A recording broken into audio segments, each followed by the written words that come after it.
really don't care. Like, well, that's what submission is. That's what submission is that you. Down that I think everybody is at some point deserving to receive love and to be even into marriage if they do aspire for marriage. I believe that society shapes how we view things and how we look at things in our life.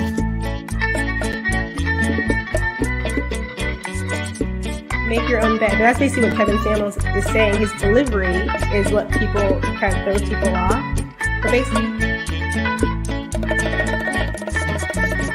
aggressive or like violent, like where I think toxic masculinity is no offense to men, that they also get this idea that, you know, women are just going to take care of them and everything is going to be like easy. A domestic violence shelter, and he brought her up to be, you know, a $25,000. Hell yeah, you need to judge in dating. It is what it is. You know, you can't not judge people just because you feel bad about it. Like, you need to know. As much as I love my daughter, there are some harsh realities and some things that her mother and I teach her in order to help her to understand. And like, I'm sure everyone knows a woman that, you know, had to at the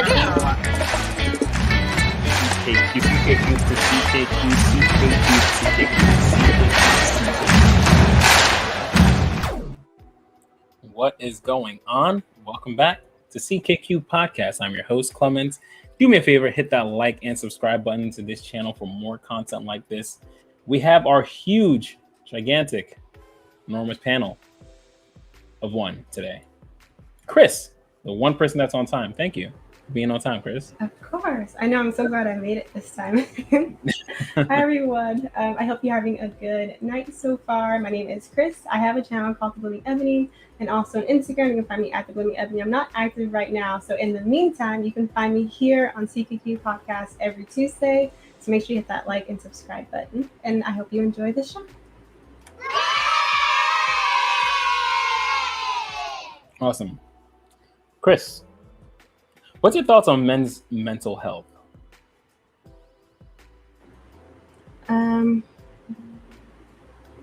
I need you to elaborate a little bit more. So many thoughts on men's mental health, but depends on the context. You know what? I think men's mental health. You know what? I actually heard this from Andrew Tate. You've heard of Andrew Tate, the man that got, banned from everything in life. His whole thing was that men's mental health, men going through depression, is not a real thing, because men need things to do. If you're going through depression as a man, it's because you aren't actually living to your full purpose, and that's what you're feeling on you. So it's not actually depression. It's like if you got drunk and got in a bar fight and got thrown into jail, and you say, "Oh, I'm going through depression." No, you just got thrown into jail. Like it's nothing crazy about that. So when it comes to men's mental issues like that, because I know that's the whole thing. That's the whole big thing also sweeping the internet right now, men's mental health. So I hope that made it a little clearer. Okay, continue. I agree with Andrew Tate to an extent. It's still depression. So I was curious about this. So obviously I did research and I read studies, thing that I do all the time. And so basically what happens is men need to boost testosterone. That's the male sex hormone. So even though they have both the female sex hormone estrogen and testosterone, they need to boost like 10 times more testosterone than estrogen. And the way that they do that is by getting things done, right? Being productive, sacrificing the things that they want to do for the betterment of others because it's useful to the world, right? And when men don't feel, this is how men boost testosterone. It's how they boost testosterone. That's how they boost. So testosterone is masculine energy. So when people say masculine energy, it's testosterone. Okay. But that's how they boost it. So they're like, okay, I'm not going to do, I would rather, like they're thinking I would much rather just sit around and play video games, but there's this thing that I have to get done because it's going to have this impact. Whether it's going to be, I'm going to make money for my family to survive, for myself to survive, or these people need it, or whatever it is, I have to get it done. That's boosting testosterone. And when men don't do that, right, when they don't have anything going on in their lives and they literally can do whatever they want to do, they're not boosting testosterone. And when you don't boost enough testosterone as a man, you become depressed. Very similar to women, if they don't boost enough estrogen, they'll become depressed and overwhelmed. So it is depression, but it's not depression where it's like, I think the hormone that they say is off is, I think it's like dopamine or something. It's not like, it's not that type of hormonal imbalance. It's just simply this man he feels like he has no purpose in the world. Like he feels like if he died today, no one would remember him or no one would think that he was valuable. And that would send many men into a mental spiral. Okay, that's pretty interesting. Because I mean, I guess at some point in every man's life, because I know I went through this, is you feel like, man, I'm not really living up to anything. And you're going to go through a mental depression. But now that you're explaining, like, okay, a man needs to feel like he's actually accomplished, like his sacrifices need to mean something. Like his life needs to mean something for him to feel like he has a purpose. Aren't women the same way though? Or no? No. Women boost estrogen and the other sex hormone is progesterone through doing things that make them feel good, that they want to do when they want to do it. That's why flexibility is really important for women. Self-care is really important for women. When women, like seeing to be independent women, where they're sacrificing the things that they would rather be doing so they can be independent, they can survive. We're seeing a lot more depression in them. They're overwhelmed. I think prescriptions for anxiety and depression medication has skyrocketed. Women are experiencing higher rates of fibroids and infertility and so many issues because they're not producing enough estrogen because they are trying to be more like men. But women don't get the same satisfaction from that much achievement, not in the same way, right? Like they'll get that satisfaction from nurturing because the idea is even though you're giving something to someone else, even though you're working, you're taking care of your baby because you have to, you're getting something almost immediately in return, which is that love from the child. So it's different. Men don't get that like immediate gratification like women do. So men need to be going out and sacrificing a lot more for something that they believe is worth it. So I guess all right, so this is going to sound a little weird, but I guess back in the days where they had a draft and the men were going to war and stuff like that, are you saying that was good for men? It was good for a lot of men who didn't have anything else going on. You have to think about the men that were homeless that got drafted. They got to eat and at the same time they were saving thousands of people. Yeah. It gave them meaning. But for the men that had families back home, they didn't know if they were going to come back home to their families and take care of their families. It probably wasn't good for them, for their mental health, But I think it just kind of depends on the man. I guess they still felt like they had something that they were fighting for, probably, right? Yeah, I think so. Let's do this. Yeah. I feel like that looks better. Okay. So I'd like to have you react to something real quick. All right. Where is it? Where are you? Let me move you here. Go to the screen. Do a little bit of this. Crank that up a little bit. All right. Fair use. Fair use. Most shocking, I think, is that when you get to the pinch points in life, so when men get bereaved, say their partner dies, they get divorced, or they retire, that's when they have a lot worse mental and physical health outcomes than women because they are isolated. And the grimmest thing I looked at with this is something known as public health funerals. So public health funerals are basically when the council or the government bury you because no one's there to do it for you. So maybe you've not got any money, but no one will kind of take on your estate and bury you. No one shows up. really sad. And this happens all the time in communities all over the world, America, UK. And men were 3 times more likely to have those funerals than women, even though women, if you look at the stats, are way more likely to live alone. So that's bonkers. That's a complete paradox. And I think that shows the level of isolation a lot of men get to when they do get a bit older. So that's probably the gendered, those are the 2 things that summarize it. Dude, that's wild. Yeah, I couldn't believe it. You said the important question is not whether men are lonelier than women, it's how are men lonely.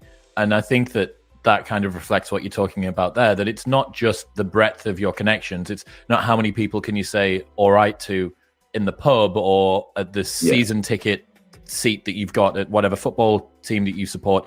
It's to do with the actual function of friendships, like why we have them, what they're useful for, and a million shallow ones. Does that compensate for one really good and deep one? Well, I mean, that's interesting. So, I mean, I'm sure we'll get on to the work of a guy called Dr. Robin Dunbar later, who's kind of like known as the...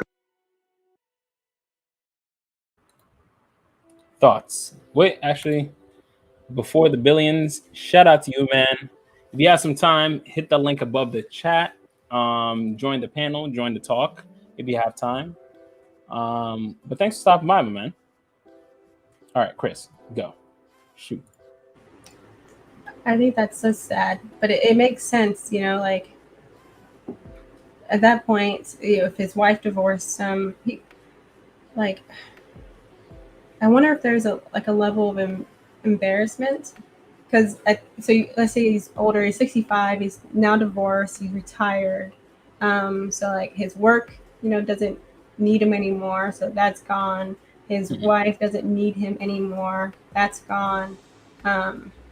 I wonder if somewhere in there, like I wonder what's making her not, these men aren't going out and building more connections in other ways, right?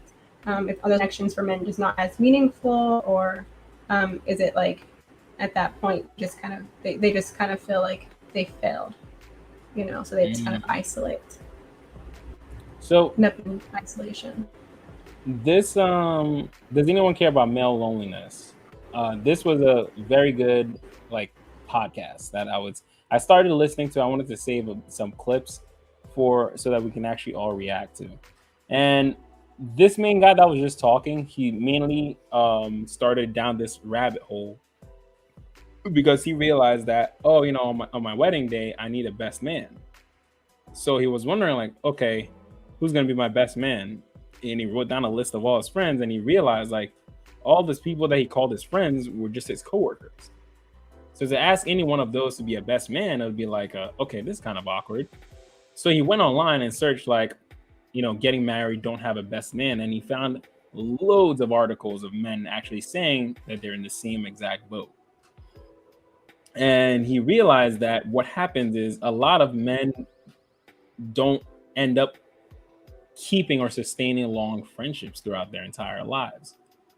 And he came up with a couple different theories because how men are so because how men joke with each other, it's a lot more attacking, constant attacking. They never feel like they actually open up or be vulnerable around each other.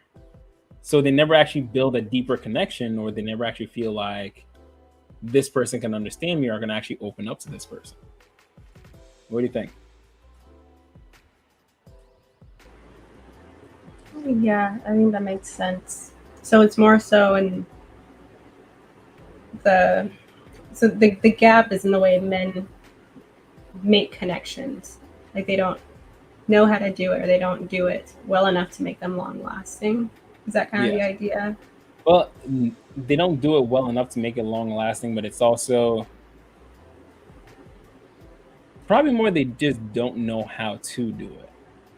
Mm-hmm. They don't know how to open up. Most men don't know how to open up. I mean, truthfully, I had to read out of a book to know how to open up. And I still don't do it that well. I'm still very much bad at it, but it feels foreign. As a guy, it feels very foreign. It feels almost sometimes uncomfortable to be that close to someone. Mm. You know what I'm saying? Yeah.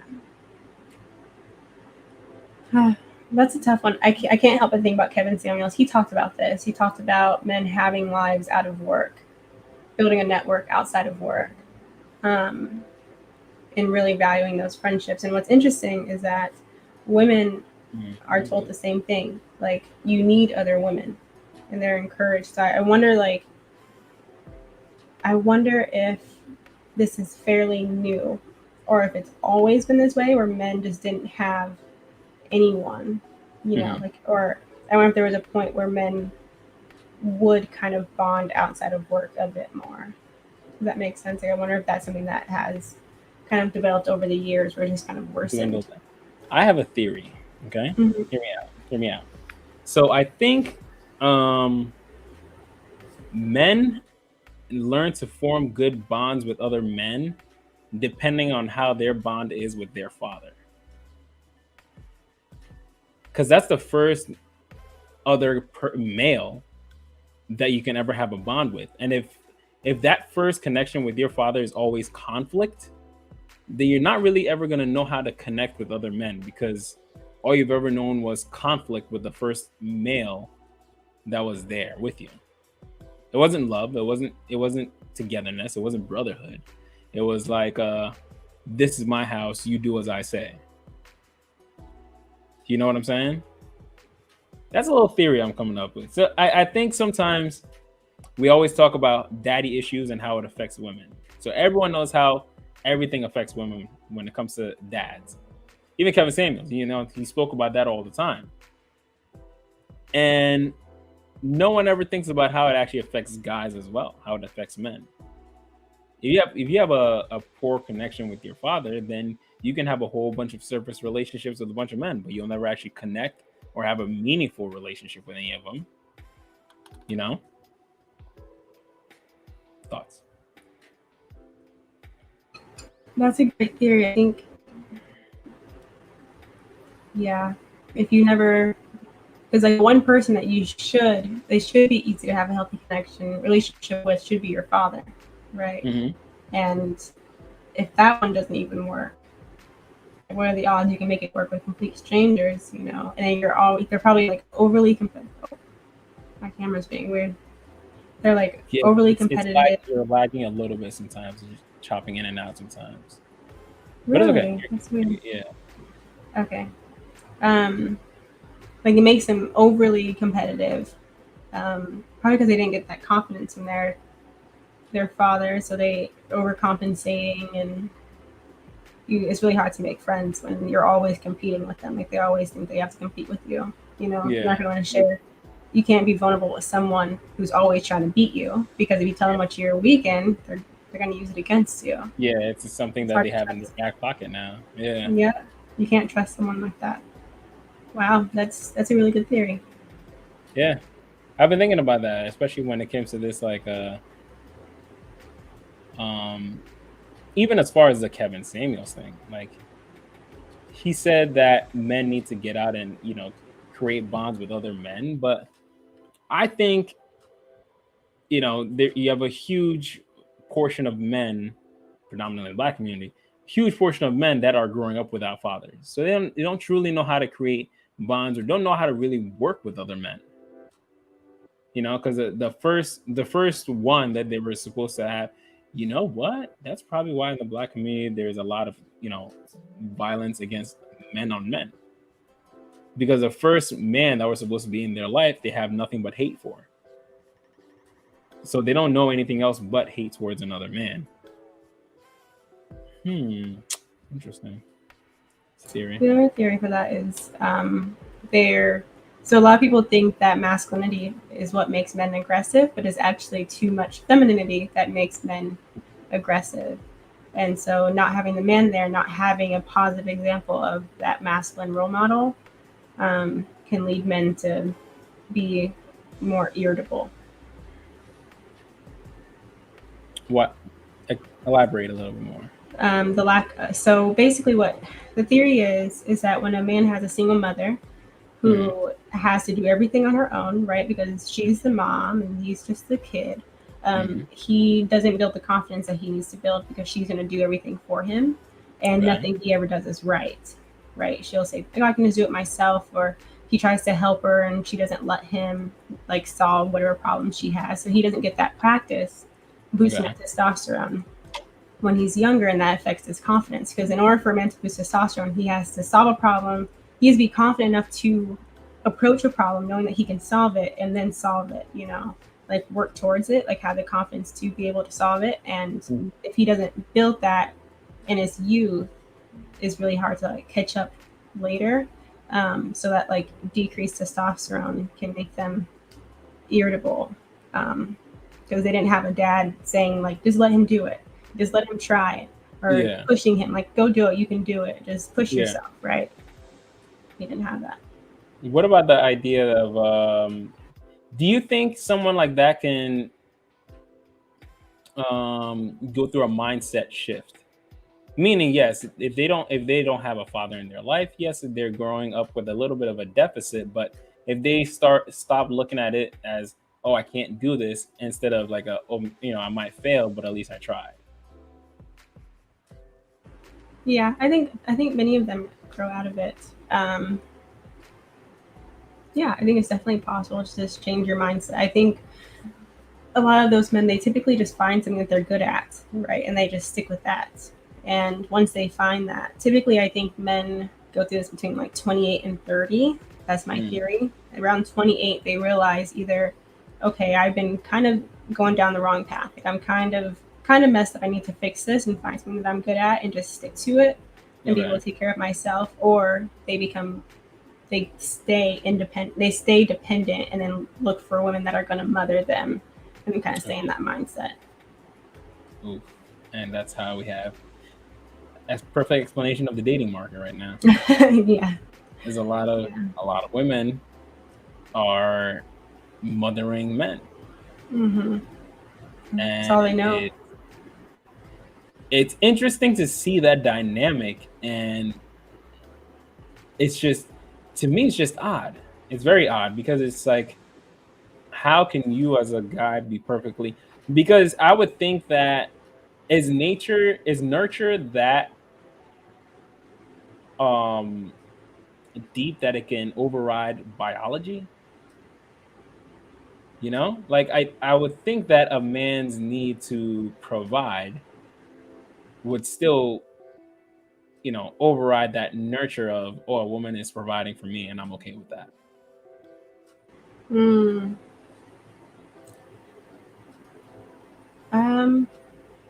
I don't know. I think those men are typically pretty depressed, but it's easier. You know, having someone take care of you is easier. Men, one of their main goals is to conserve their energy, because they could have to fight at any moment. They like everything could hit the fan at any moment, and men understand that everything hits the fan, they're the ones at the front line. So I think there are just some men that have adapted to it. It's just easy. And it's like, why let go of something that's going to provide you such a smooth, passive life? That's a fact. Yeah. That's a fact. Am I still lagging? No, you're good. You actually haven't lagged now. Okay. It, like froze and like sped up. That's why I think it fixed itself. Oh, no. It actually didn't do that, night, which is good. Okay. All right. Fair use. I kind of want to watch a little bit more of this. Godfather of friendship research, evolutionary anthropologist. But one of the things that he looks at is introverts versus extroverts. So extroverts have a lot more friendships than introverts, but they tend to be a lot shallower. Introverts have less friends, but they tend to be closer. So personality type comes into it. And I suppose there's no right answer to this. Like, loneliness is not an objective measure. It's subjective. It's about, do you feel your friendships are sufficient for you? And if you're really happy with your social life and you've got one friend, good luck to you. Right? It doesn't really matter. But I suppose it's, where are you happy with it? And I think blokes, if they're honest, a lot of the time, it's certainly true for me, we don't like to talk about it. I was really embarrassed, to be honest, to not have a best man. And it took me a long time to talk about it. And even now, it's kind of like a bit of a double-edged sword, I feel, being the face of Billy no mates, right? I get introduced on things. It's like, he's a guy with no mates. And I've done a lot of work on it, but there's a lot of stigma to it. So I think a lot of men won't confess to it. Was it always like this? You said since the 1970s. What happened in 1970?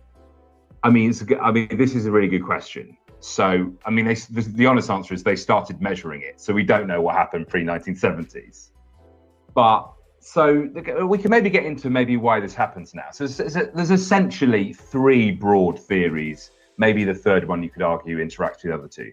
The first one, and so when I got into this, I thought I'll go and talk to a load of psychologists, therapists, gender people, and go, right, why is it going wrong for me? Why is it going wrong for men? And they would say the kind of, you've all had guests on this podcast before who've said the same thing, right? The man box idea, that we have restrictive gender norms that stop us having intimacy in our relationships, whether it be, I look a lot at banter in the group. So like, you know, taking the piss out of each other, that jazz of casual brutality that men have, right? Which is great fun, but maybe it stops, it's a moat around us. I remember I forced myself to go to therapy doing this book. And after 4 months, the therapist stopped and said, the thing is with you, Max, is you can talk about anything in a funny way or an intellectual way, but I think your friends get a feeling that if they go somewhere vulnerable, you won't be able to reciprocate. They get an aura that you're closed, that you're not open. Maybe that's why you've got no friends. And after like 4 months of being with someone, that was like a haymaker. That was like a Paddy the Baddy hook to the chin. I'm on the canvas going like, okay, I can't really deny that.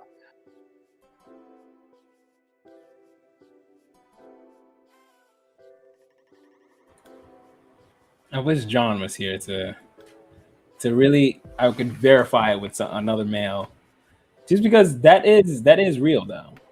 You know, that's true. Like I remember my buddies and I at some point. So there's my three buddies. All right, or two buddies that we all went through high school together. There's Eddie and there's LJ, and we went through this period in time in high school where we'd always need to rag on each other. You know, the second someone made a mistake, the other two would dump pile them right away. Like just, you know, always trying to see who's gonna get made fun of. So it'd always be like and it was fun until like as we got older and everyone started going through like real things, like real life. Then it's like damn, like I can't even talk to these people. I feel like the second I start talking to them about anything serious, it's gonna be like you start ragging on me. Like I don't need that right now. You get what I'm saying? And it's that's a very real thing that I think guys go through. And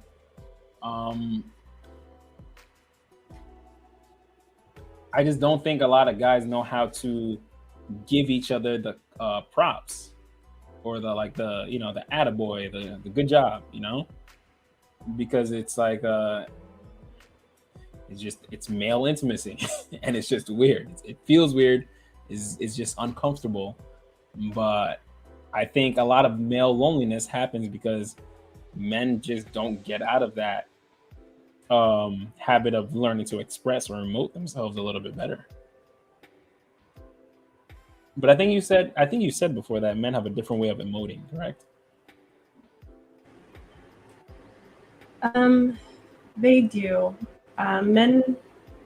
So it's just it depends. So typically, from what I've learned, men don't really do as well just expressing their feelings. They'll typically put it typically phrase it as just like thoughts that they're having, you know. So they say, I've been thinking about, or things like that. With their guys, they wouldn't really say like, oh, I've been feeling sad, or I've been depressed, like how women would. It's more so like, you know, I've been thinking like this is, I don't really know how men talk, to be honest, but it's somehow like instead of it being feeling space, it's more so like their thoughts and what's been on their mind, what's been heavy on their mind that they can't stop thinking about. So if you want to kind of dig into what men are feeling, you typically would approach it from what are you thinking about versus how are you feeling today? Okay. Mm-hmm. A lot more feeling based. Interesting. Okay. This is so interesting. Like all the all the men in my family have best friends. Yeah? Like outside of the family. Yeah. So like this is kind of new to me. Like I know this exists, but every man that I'm around, they have a best bud. You know, like when my friends coming in town, we're gonna go out to eat and watch this game together, or whatever it is. But like they have male friends. Like my dad had his male friends, and even though they were coworkers, he helped them rebuild their houses and all of that. But it's just like, it's shocking to me that this is such a big issue. Yeah. It kind of is. I mean, I think at some point as guys, we get absorbed with what we have to do. We get absorbed with our job. We get a girlfriend, get a wife, have kids. We now gain responsibility. So we put our happiness and everything on the back burner because we now have responsibility. And like you said before, that boosts testosterone. That's what we're made to do. We want to provide. We want to take care of. So we're going to do that. But through that process, people probably end up dropping off. If we don't keep in good contact, if we never learn to build that communication between each other, then people slowly start to, drop off, and then eventually you're stuck by yourself. You realize that you're an island by yourself, and you don't know how you even got there. Yeah. But okay. That's so sad.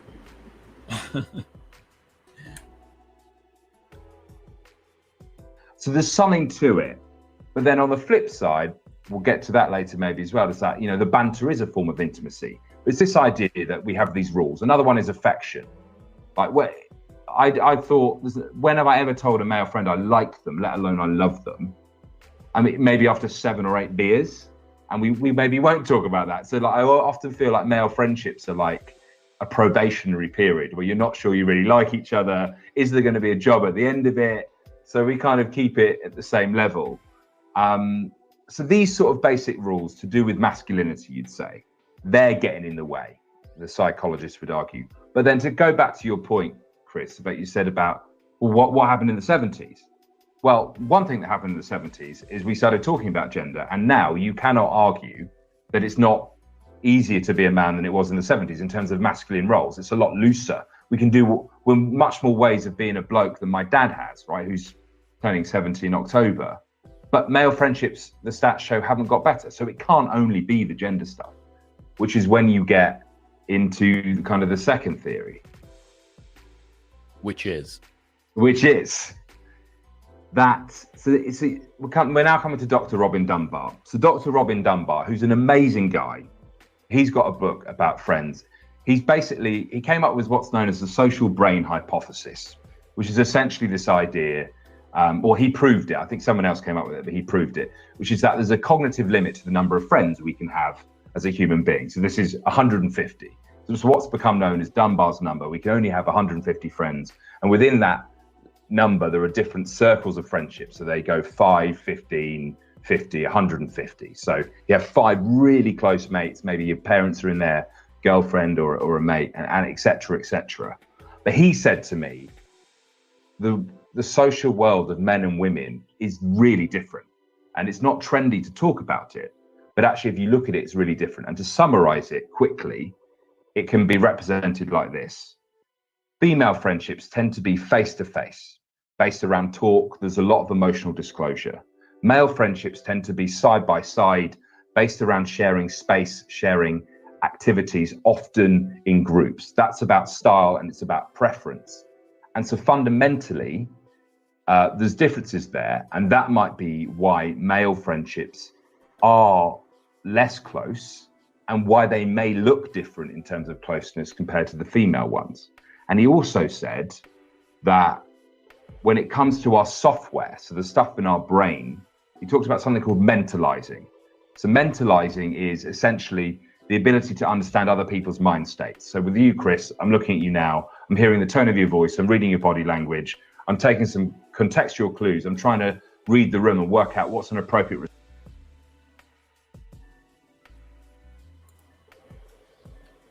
I kind of want to guess where he's going to go with this. So I want to say that I think men aren't good. It's not that men aren't good at reading the body language, but we're ready to read body language for if this person is a threat or not, versus if this person is a friendly person. Like, you get what I'm saying? Because I think women are a lot more in tune with the micro expressions of other people, versus men are in tune with the physical stature, the aggression, the I guess the, you know, like things that will stand out as this person might be dangerous versus this person is a little bit more docile. Thoughts? That's my guess. Yeah. I think that's where he's gonna go with it. That makes sense. Yes, I don't have too many thoughts on that. I think that makes sense. Yeah, I kind of want to see now. I want to see if you're right. I'm so curious. Okay. Response here to stay in rapport, to build a relationship. That's all known as mentalizing. And if they measure that in tasks known as Jack and Jill tests. I won't go into it too much, but women outperform men. No, what is it? Tell us. I want to know. So Jack and Jill tests are essentially. What up, Cheeky? What's going on, my man? How you doing?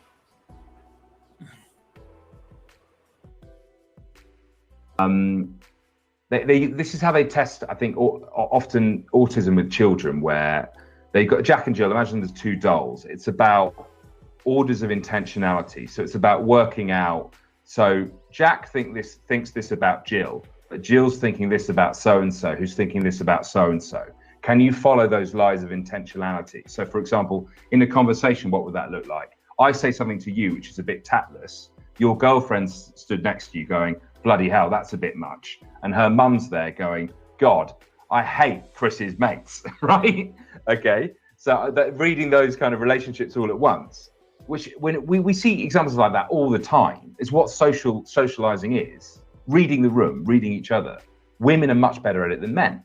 And he said, they're better at it than men to the factor of they can handle two more close friends than women can, or than men can, I should say. So women can have two more close friends than women in that inner circle of 5. Now, there's not much you can do about that. Change your gender. You can't change And that's software. biologically hardwired in. That's some sort of predisposition that men have and women have. Yeah, I mean, we both have the mentalizing software, and we do it all the time. It's just men are not as good at it. I mean, the classic example is, you go and you go out for pizza with your mate, and then you come back home and your girlfriend says, oh, how's so-and-so? How's his baby? And you go, well, I don't know. We talked about how much broccoli is there in the world to the nearest square foot. We talked about that for an hour, right? I didn't talk about his baby. But that's kind of like in microcosm. We see these things all the time. But when you kind of understand the mechanism behind it, you're like, oh, right, that explains it. Dunbar did say, so I asked him, what's the balance between, nature and nurture here? And he said, that's a $64,000 question. We don't know the exact balance. But to say that it is all gender normed and it is all about psychology is just not true.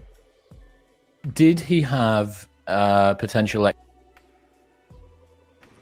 It's interesting. It's on top of everything he just said. Not only is it worse for men have a tougher time being social, but the higher a man's IQ, the worse his social skills. But that doesn't affect women as much. So the smarter a man is, the more intelligent he is, he has an even tougher time being social. Unlike women, who they don't see that drastic of a difference based on IQ. Interesting. So why is that? Why would a man now have a tougher time with a higher IQ? I don't know. It's specifically, it's if he's better in math and science, the better he is in math, the worse his social skills. Crazy, right? I don't know. What? That's interesting. So the better men are at math, the worse their social skills. Yes, generally. Obviously, there are probably exceptions. Yeah, Generally. yeah, that's interesting. Yeah. Because, man, all this is definitely something I'm going to binge watch a couple of times. There's so much knowledge inside of it. Because I think men truly, I know for myself, I truly have to learn how to be friends with people. Like I don't think I can be a social person. I am a very social person. I'm a very likable person. But when it comes to creating intimate bonds with people, I lack that tremendously.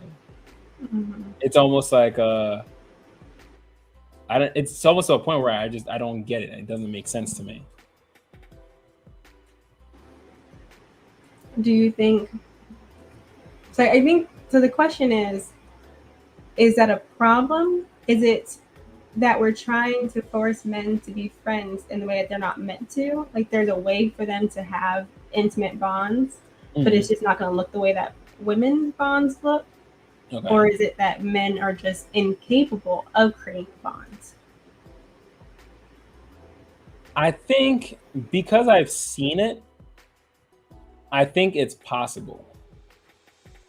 I think maybe it can't, maybe it won't be as close as a bond as females. Maybe men have no problem with we don't talk for months and then you hit me up and it's kind of like, hey, come over, I don't mind, like, let's have a beer and we'll talk like nothing ever happened.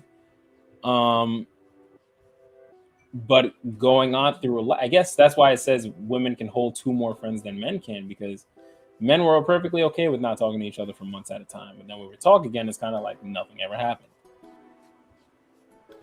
You know what else is interesting? So one thing that's interesting about estrogen, which is the female sex hormone, is that you boost it through connections and relationships. So having connections and relationships with other people as a woman actually makes them feel better. Whereas in men, it may not have that same effect, which is why they don't prioritize them to the same extent as women do. So I wonder if that weighs in it, whereas like men just don't get the same amount of fulfillment from the connections. I think if there's a shared goal behind that connection. Yeah, they have to get something. Like that's why if you're on a team sport as a man, then it's like, all right, we're all aiming for that common goal. You're gonna play your role, I'm gonna play my role, this guy's gonna play their role. Everyone has no problem falling in line so that we all get gold. You know? But if it's just kind of like a, hey, we're all gonna just hang out.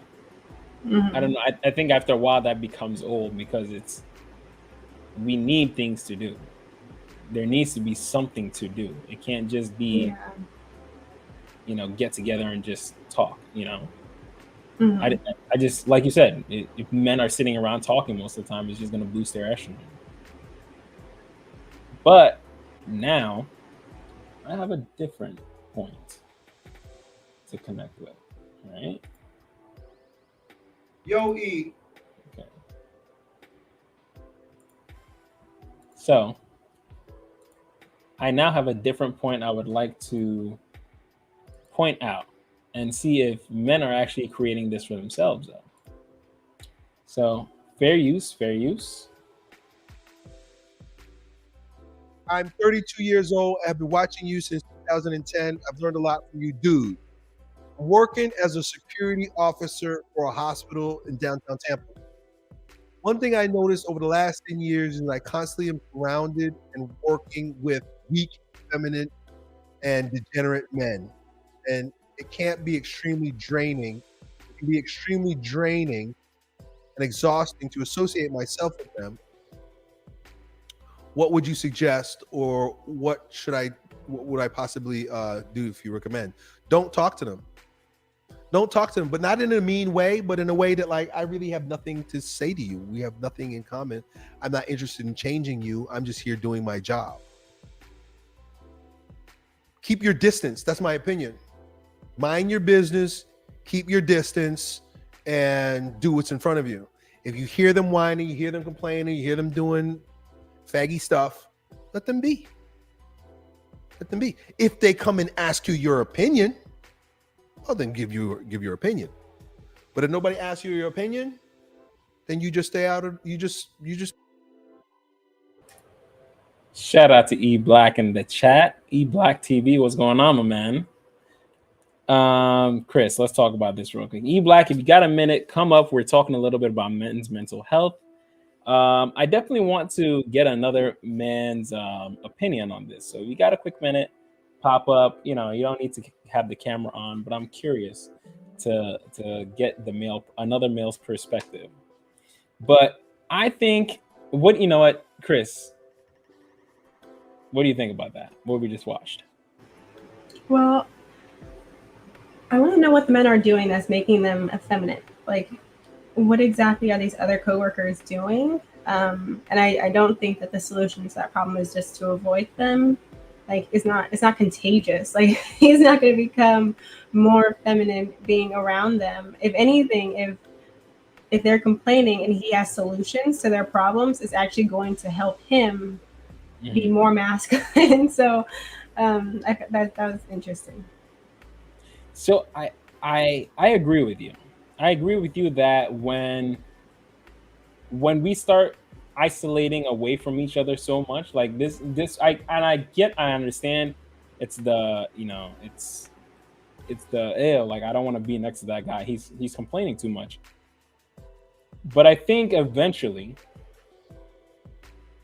all you're doing is running away from your problems. Those are problems you're just running away from, and actually dealing with those problems as a man. So I think what men need to start doing is learning to deal with each other, deal with that conflict. But advising someone to run away from another man is just, I guess it's always going to be men aren't going to have good connection or relationships because you're going to have to run away from everyone that you feel uncomfortable around. You know what I'm saying? And I think that's the big problem now in this society, is a bunch of men just don't know how to interact with each other when it comes to, hey, you have a difference of opinion. Hey, you act a different way than I do. And we just don't know how to approach it or talk about it. You know? Yeah, I agree. I don't think that was the best advice at all. Like, I don't even understand like the reasoning behind it. I don't know. Like, I wonder. And also, he said that it's draining being around more feminine men.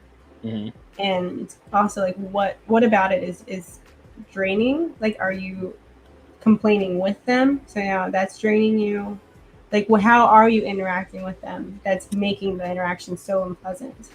Okay, I will have to agree with him on that part, though. It is very draining to be around people that are, I mean, so that won't even just go to men, it'll go to women too. Someone that's always complaining. Someone who's always complaining is always going to be like you're killing my mood. You know, like can you just do something different? Like, just try and be different. Try and be happy. Just try and be anything other than just complaining all the time. But I think with men, it should be much easier to talk to that other person. Like, yo, like, stop crying. Like, do something. You know what I'm saying? When it's with women, you have to go a little bit more delicately. You have to, you know, as I learned recently, you have to kiss, punch, kiss. So you have to build them up before you chop them back down and build them back up again, because it can't go too long of a downward spiral. But with another man, it's like you understand what I'm trying to say. Like, don't get out of your feelings. All right, it's like you understand this. You get. I think with men is like you get the message a little bit quicker, so I don't need to have to deal with kind of bringing you up and pulling you back down. And that's, I don't so much agree with this idea that he's saying, like, you know, working with effeminate men is like, no, you try to talk to those men, like, treat them like men. Don't treat them like they're other. because that just keeps them in their bubble. If you're gonna approach them like men. And if they're gonna act like anything other than men, then you keep treating them like men. Like you're not gonna get treated like a woman just because you're acting like an effeminate man. You're still just a man in the end of the day, you know. Yeah. All right, let's do a little bit more of this. Stay out of it. You're doing your job. You're not there to make friends. This is one of my dad's things too, because my dad's a blue collar worker and he's always worked in garages fixing cars. And he works with a lot of effeminate men, a lot of lazy, fat, useless dudes that waste time and get nothing done. And so this is what my dad does. You could just imagine, because I'm a lot like him. He genuinely wants to help people. So he gives his advice, sometimes unasked for. And that's a little different than me. I give people their advice when they ask for it, or I ask them if they're interested in hearing what I have to say. Well, my dad just comes right out and says, listen, man, you need to get your shit together. Look at you right now. Look at that garbage that you're eating right now. You're fat. You know why you're fat? Because you're drinking that damn soda all day long. Put that down and get some water. That's what my dad does shit like that. So he just talk to these guys straight up, but he's really trying to help. Some of them listen, some of them don't. But he gets to a certain point where after he's tried to, he tells me all these stories all the time. He actually, after he's tried to help somebody, he checks out. So if he tried to help you, because that's just what my dad wants to do. I'm saying mind your own business, but my dad likes to help people. But he does it in a way that some people don't want it. He start giving advice. Hey man, listen, I see what you're eating over there. I see what you're doing over there. And I don't think it's a good idea. That's my dad. But see, now I'm so curious on the father's relationship with his father. Because going back to what we were talking about, that's what I was saying, is I think that his relationship with his father was an authoritarian.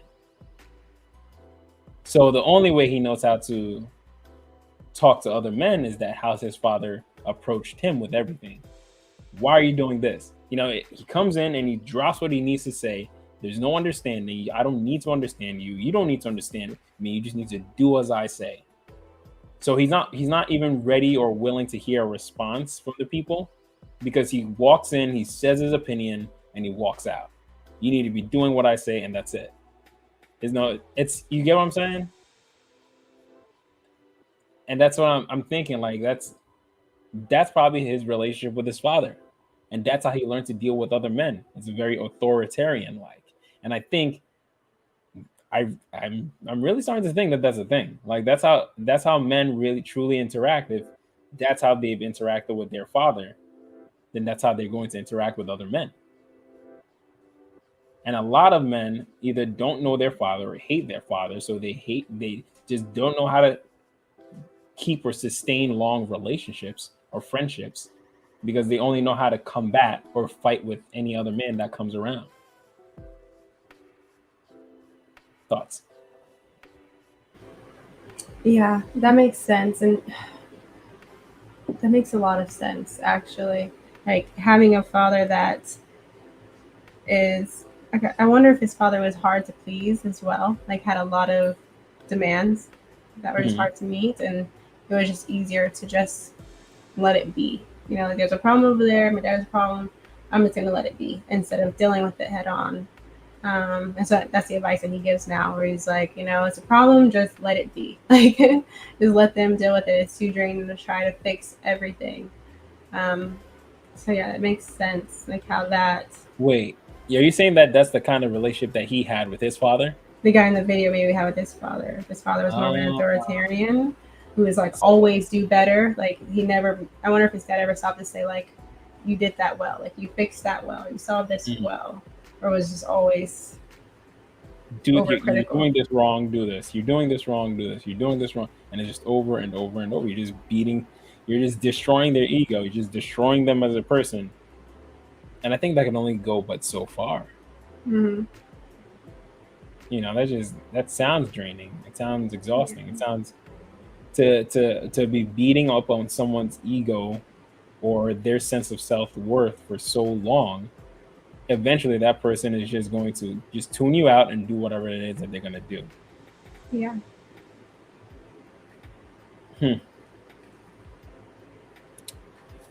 gotta read more books on how men are raised. I wonder how many books out there exist that really go into depth about men's childhood. Let me know what you find. How many books you can actually find on men talking about their childhood. If you can't find it, Chris, then it's probably it's not possible for me to find it. If you haven't found it, then there's no hope for me. I'm sure they're out there somewhere, but they're probably like fiction. You know, this wasn't real. this wasn't me. This was a friend. Oh, I found one. Harry Potter. There we go. Man, it's interesting though, because let's continue. Let's see how. But if they take his advice, their life changes. And he sees them every day, and he's like, "Yeah, man, I see that guy. He's doing pretty good. I'm proud of him." But if they don't take his advice and they just keep acting the same way, he cuts them off. He just don't talk to them no more. He pretend like they're not there. I'm just telling you what he does. He said, "I pretend like they're not there. I don't see them. I walk. It's like I'm walking through a wall. If I see them, I don't even move. I just walk right past them." So you could do the same thing. You just ignore these people. If you really want to help them, hey, maybe offer some advice. If you're anything like me, you just keep your mouth shut and go about your day. Pretend like you don't see them. Done.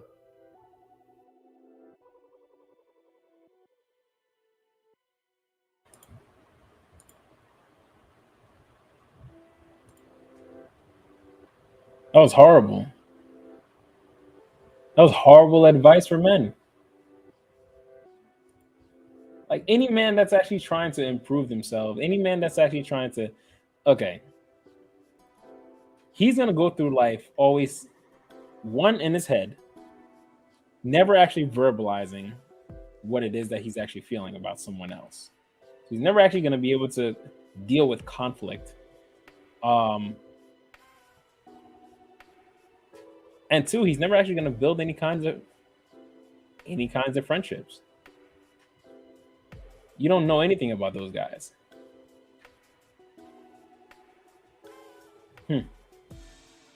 What's your thoughts?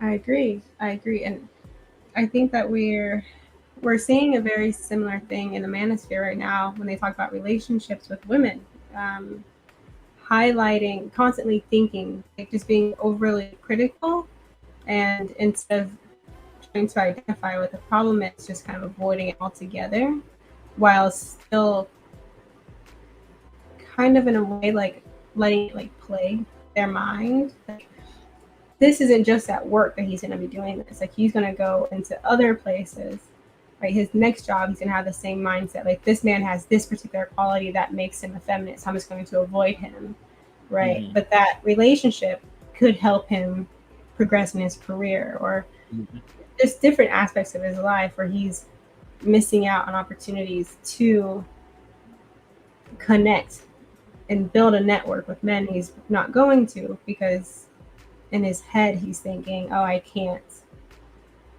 allow myself to interact with them, or it's going to somehow negatively impact me, you know, and like creating like this superiority, like I'm superior to them, and so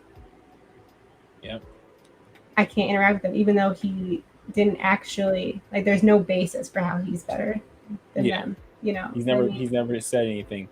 But let's go back to, I kind of want to dive deeper into that again. You said this is something you're seeing in the manosphere. What do you mean? So it's not with other men, it's with women. Focusing so much on the things that you don't want, to the point where in your attempt to try to avoid it, that's all you can ever identify.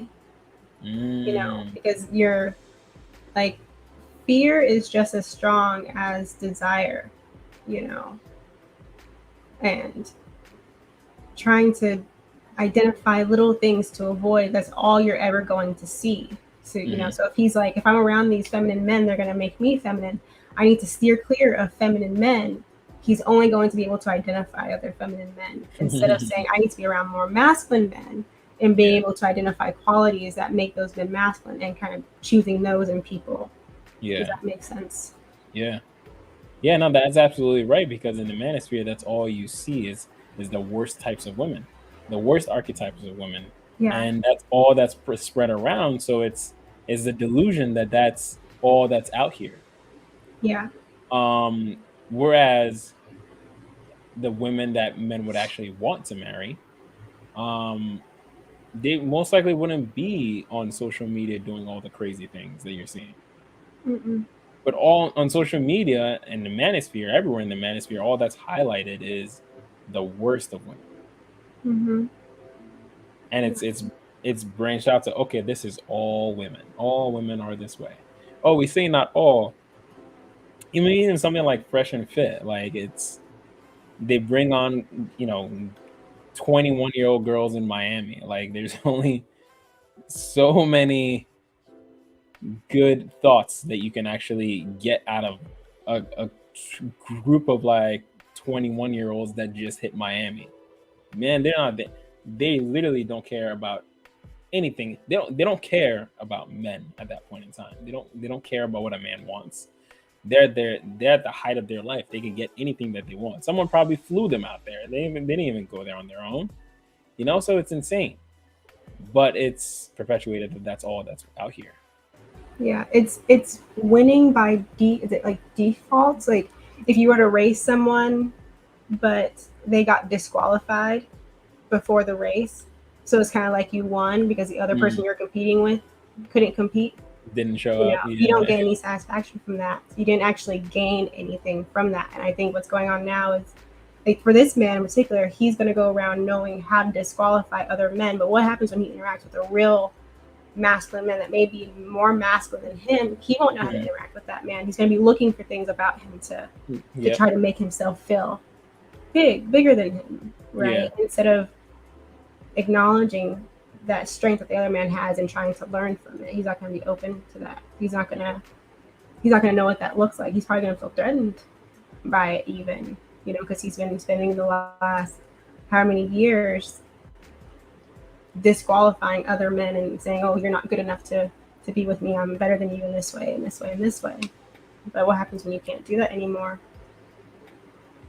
I wonder if the idea for men is once you learn how to identify strength, because I think it's very easy to, because again, as men, we're protectors, so we always look for weakness in someone else that we deem as a threat. So we'll see weakness first, and we aim for that. Like that's the first thing that we'll see in our sight. But I think what would make a good leader, a man that's a leader of men, is when you can learn to identify the good characteristics of other men, or learn to build up the good characteristics of other men. And instead of isolating yourself, putting yourself around men that sometimes might even be even greater than you, because now you have nothing else to do but to grow. Or putting yourself in spaces where people have different ideas. So now you're forced to really challenge your critical thinking, challenge your thoughts, your beliefs. If they're actually your beliefs or something that you just heard someone say and you're just regurgitating it. You know what I'm saying? Yeah. I don't think. Sorry. Go ahead. I don't think men have situations anymore where other men need to have their back. So like I do think a lot of men back in the day, they would build relationships with other men because those men were going to get them closer to their survival. Kind of what you were mentioning earlier, we were like, we have a shared goal in mind. Like I can't help but think about war, like the captain of a war, the captain or whatever, sergeants or whatever lingo. It's chopping in and out a little bit. Hold on a second. Oh. Okay. Wait, hold on. Okay, try talking now. Is that it? Little No? bit. Okay, I think you're good now. Better now? Yeah, better now. Okay. I think you said I captain think- of a ship, right? like when they're like in war, I guess, like the idea is like you build that sense of brotherhood because those people, you have to trust each other, right? You're not going to go home if this person doesn't do their job right, or you don't trust this person to do the job that they have, right? I think that okay, let me back up a little bit. Very similar to how women's lives are more comfortable now, and so we're kind of able to have somewhat of a sense of independence. I think men's lives have gotten a little bit more comfortable as well, right? Because of the men before you that worked really hard to kind of build the infrastructure that we have now, where we're not always constantly thinking about survival. There's not that fear of going to war, like having to fight all the time. And I wonder if that affects men's abilities to have relationships with other men, because if you don't feel like you need that backup, are you going to work hard to get it? Okay. So you're saying also it's partially survival as well, why men needed other men. Like what women needed men for survival, but men also needed other men for survival. So we had to be friends. We had to have someone that'll have our back. But now, technically, we don't. Or I think we just don't know how important it is to have someone else. Because cost of living is higher now, it's worse. I mean, but some of the people that go to fraternities in schools, those are usually the guys that come out the best, I think. And then others that I guess don't fare a little bit more in the middle. They just coast that average. I guess that's the highest they can actually peak, because when men are also around men also, again, it's that challenging each other's thoughts and theories too, but also helping to build each other up, helping to build those theories, those thoughts. I don't know. What do you think? I agree that healthy competition that men have, this kind of pushes them. Okay.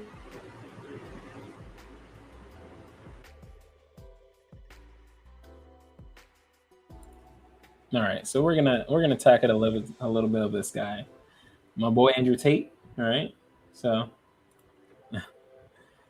I think this one's a good one.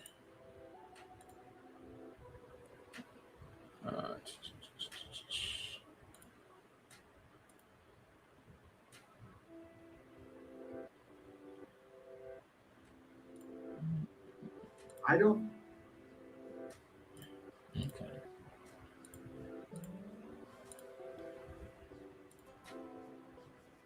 Okay, fair use. I think most women can actually genuinely understand how lonely the majority of men are. And you need to truly understand, if you're Joe Schmo, average in nearly every way, in Starbucks working, you ain't getting a DM ever. You girls will never be lonely. As much as you might be unhappy with the possible scoop, you can at least fuck out and hurt those facts. There are men out here in the world who have genuine loneliness. And I can prove it. Just, why do you think it's all the men killing them compared to the women? But could we blame this on lack of communication? No, we're gonna blame this. No. I'm just saying. I'm just asking. I'm just very curious. The men with telling you right now. The men with absolutely zero partners. Do you know what they try? They certainly try communication. They're trying. You're just ignoring their DMs. Thirsty. Trust me, they're trying communication. Yeah. The reason is that we have to understand we live in a world now, and we've always lived in a world where women have a natural inclination to align themselves with the top tier males. I can prove this to you. You see these chicks, they see a rapper. Thoughts so far? So I missed what he said. It was like going in and out on my end about loneliness. So Okay, all right. We'll do a rewind. We'll do a rewind. okay. Thank you.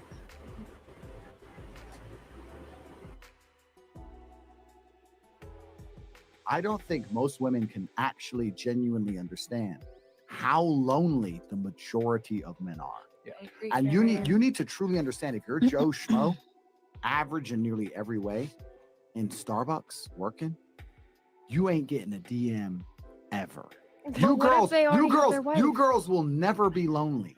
As much as you might be unhappy with the possible suitors, you can at least fuck about and flirt if you feel sad. Yeah. There are men out here in the world who have genuine loneliness. And I can prove this statistically. Why do you think it's all the men killing themselves compared to the women? But could we blame this on lack of communication? No, we're going to blame this. No. I'm just saying to you. I'm just asking. I'm just very curious. The men with telling you right now. The men with absolutely zero partners, do you know what they try? They certainly try communication. They're trying. You're just ignoring their DMs. Thirsty. Trust me, they're trying communication. Yeah.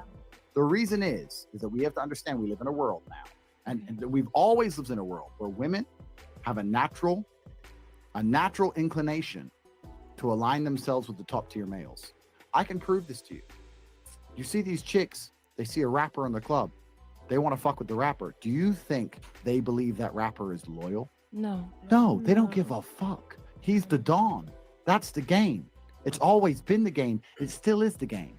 So when we're talking about how it's harder for men than women, we're talking about the vast majority of men. Because you women, because you're all beautiful and you're all smart, most of you only interact with top tier males. So you're like, well, I have these problems, but he has all these bitches because he's a G. Most men ain't shit. You know that. If you think about it, most men ain't shit. Go walk down the high street. Tell me how many of them stand a chance with you. Usually fucking zero. Most men are desperately lonely. Thoughts? Yeah, that's true. That's very true. It's sad. I don't understand personally, but my sisters and I talk about this a lot because we started listening to. Hold on. Okay, try now. Okay, can you hear me now? Yeah, okay. It's not lagging now. I think when you move around a lot, then it starts like lagging. Oh, that's so weird. I don't know what's wrong. Sorry. This last week I was having issues. This week I'm having issues. Dang. Goodness. I'm slacking. Oh man, what was I going? Oh, I talked to my sisters about this.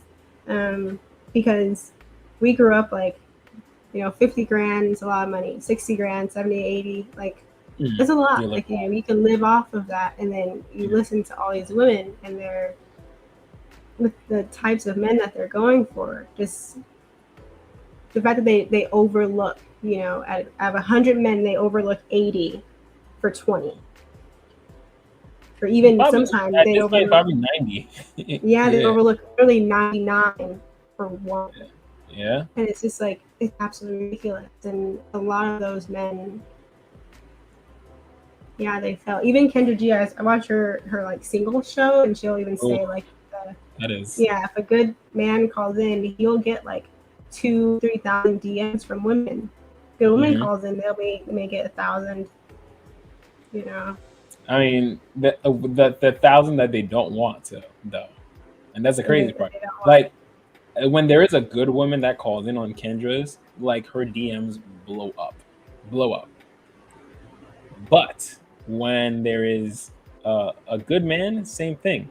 But the average man that calls in there, probably not. He probably doesn't get. He probably gets like. No, you know what? He probably gets like 10, maybe the best, 5 to 10. Yeah, but it's really. Go ahead. Sorry. Go ahead. I was just gonna say, for the man that's really good, that gets a bunch, he's not picking any of them because he can have all of them. But the women aren't picking any of them because they're not good enough. They don't want any. That's just bizarre. I don't get it.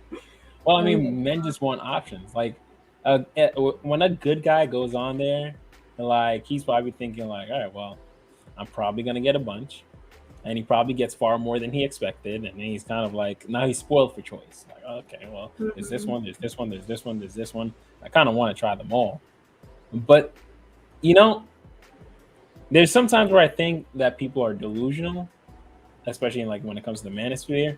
But then Kendra's show kind of like the worst of people call into Kendra's show.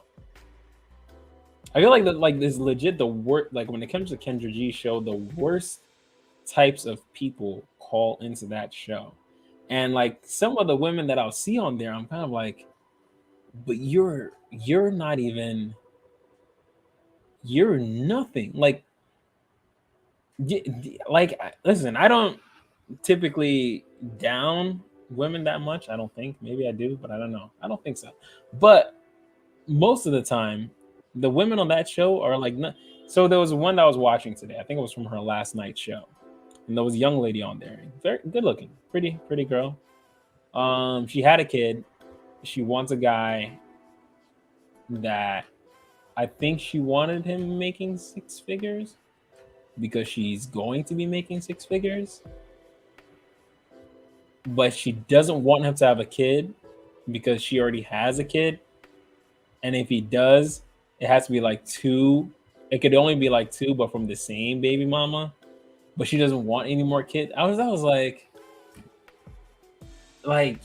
you're gonna be single. You're gonna be single and alone. Like what? I don't understand where these metrics are coming from. But I don't know. I think a lot of women operate off a little bit of delusion. A lot of it. Yeah. I think it's going back to what Andrew Tate was saying is that the women, they can kind of like pad their time, you know, like, okay, I'm single right now because my standards are too high, but I have all these little men that I'll never actually date who are going to make me feel good about myself, make me feel like I'm not alone, even though I'm very much alone. Whereas the men in that situation, they're just kind of like, I got to just take what I can get because they don't have, you know, women who are just there just for fun, you know, these little placeholders. Men don't have that luxury. Yeah, that's true. I think a man's ego can only take but so much rejection. After a while, then he's like, all right, listen, I can't do this anymore. You know? Mm-hmm. Especially when it's like baseless. It's like you're rejecting me because you think by next year you're going to be making double your income. Okay. Like that's like the ultimate rejection. Like you're not rejecting me. The future you is saying no to me. Yeah.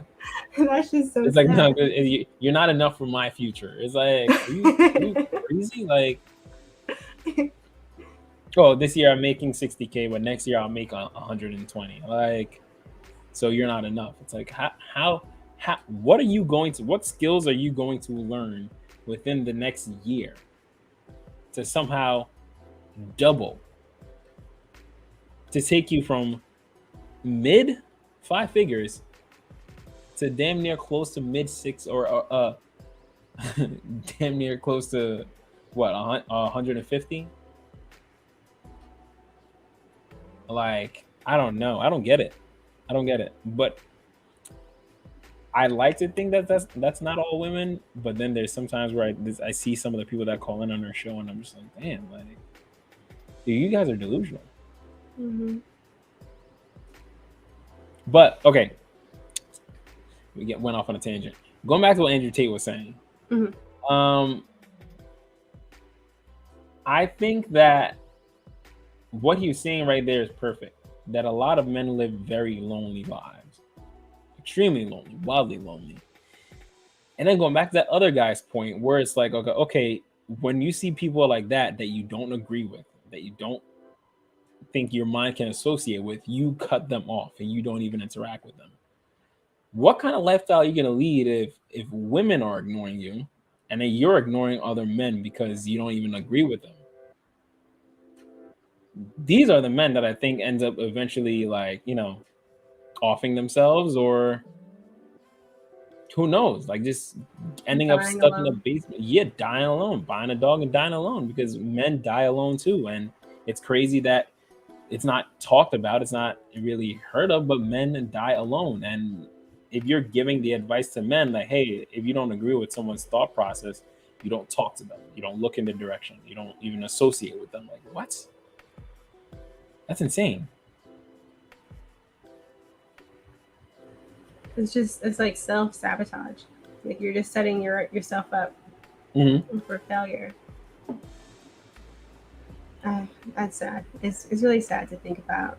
This is why men. Well, I guess I don't know. This what your theory about dads. I was gonna say it's why men need dads, but if you had a bad relationship with them, you can end up in the same boat. So I guess what's the solution, Clement? You're talking to young men. What do you tell them?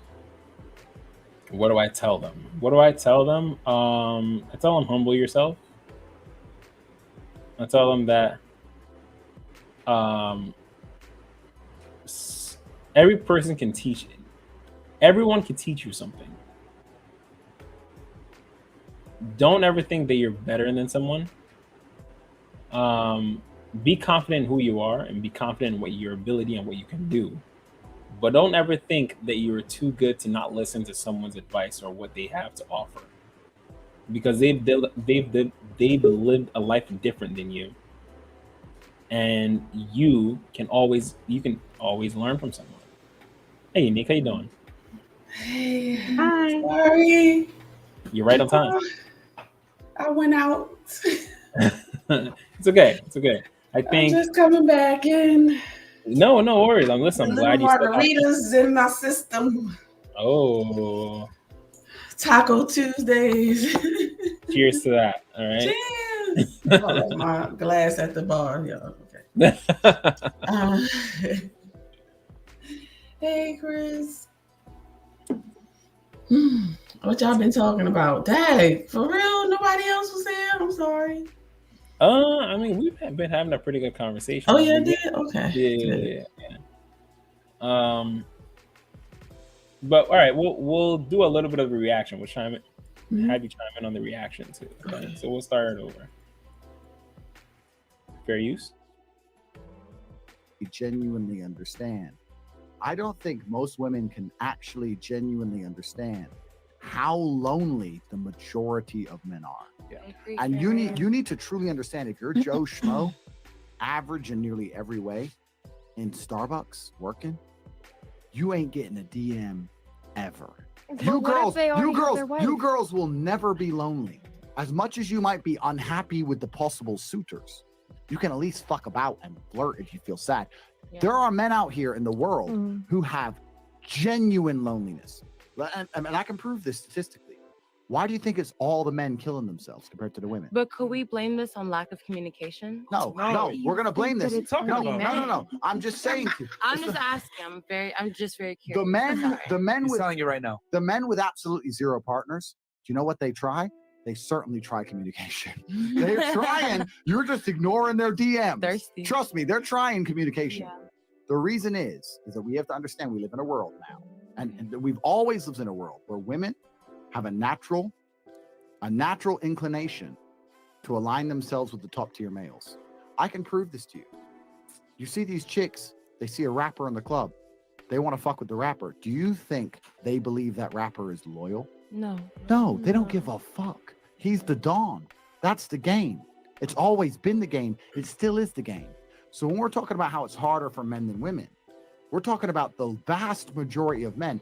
Because you women, because you're all beautiful and you're all smart, most of you only interact with top tier males. So you're like, well, I have these problems, but he has all these bitches because he's a G. Most men ain't shit. You know that. If you think about it, most men ain't shit. Go walk down the high street. Tell me how many.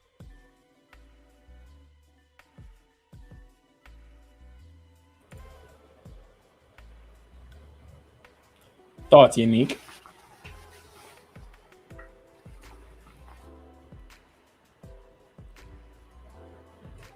I don't know if you're talking, but you're muted.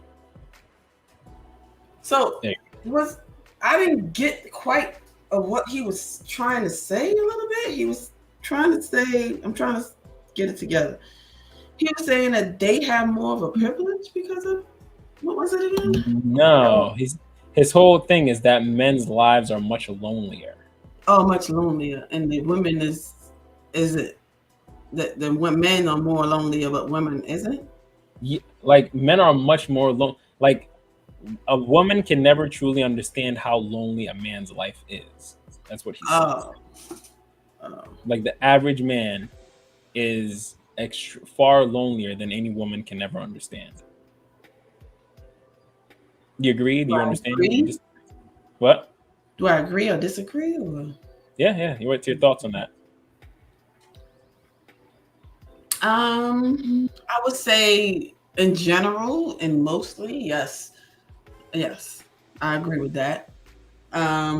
Because women mainly, not all women, but most women, like go to different things that connect people. Like we more of a socialness, a gatheringness, a helpingness. We more nurturing, I guess. So we're never really truly alone unless we want to be. My bad, yeah. Unless we want to be alone, right? So yeah, I think that men probably, because they have to get their stuff together. Nobody is going to help them, mainly when it comes to men. Men are expected to already have their stuff together, have their life together, be on that path, and a lot of times is not no help. So yeah, I agree with him on that. I mean, mainly and generally. Yeah. What about you, Chris? Yeah, I agree with him too. For the same reason. It's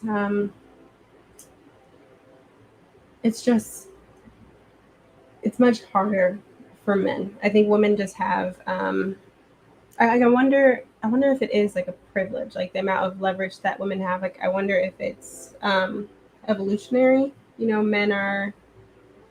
They're just trying to not, like, they're trying to spread their seed, right? They want to be chosen in a sense so their DNA doesn't just like stop with them. They want to carry on somehow in the next generation. But women, they have that like I don't know how to put it into words. Like they have like a lot of control over whether or not a man's DNA will continue. And it's like, it's unfortunate, but I think that it'll probably always be this way. Not all men are going to make it, procreate, be kind of like chosen by the woman that they desire, by sometimes any woman. And it's just it's sad to think about, but it's just something that kind of just has to happen, I guess. I went to, off topic, but I went to these guys' house to do some plumbing work. When I got into these guys' house, they were hoarders. Two brothers living in the house that their parents owned. Their parents died, and they inherited the house. House was a complete dump. It was disgusting. Honestly, felt completely disgusting to be in that house. It was so bad. They didn't take care of themselves. They kind of smelled a little bit. They didn't dress well. And all I'm thinking is, wow, like, this is their lives. That's it. This is it. This is going to be the rest of their life. They're going to live in this house together. One of them is going to die, and then the other person is going to inherit the house and not going to have a way to take care of it. And then he's going to die, and then that's it. That's the end of their life, their bloodline. And I was like, wow, like that's, yeah. And I was going to their house to do plumbing work, and I'm like, oof, it's a sad existence. It's lonely, and I guess to women's credit, they could at least have kids. As bad as it is, they could at least have kids. And it's like, okay, well, maybe the kids will take care of me. You know, love the kid enough and make them play sports until they get good enough that they can just somehow magically take care of you. Yeah, and most women benefit from that with the kids, right? As far as more than men, most women benefit from that because most kids is not going to be like, oh, I need to take care of my dad. Like, most time they like, oh, he can take care of himself until they see, unless they got a daughter.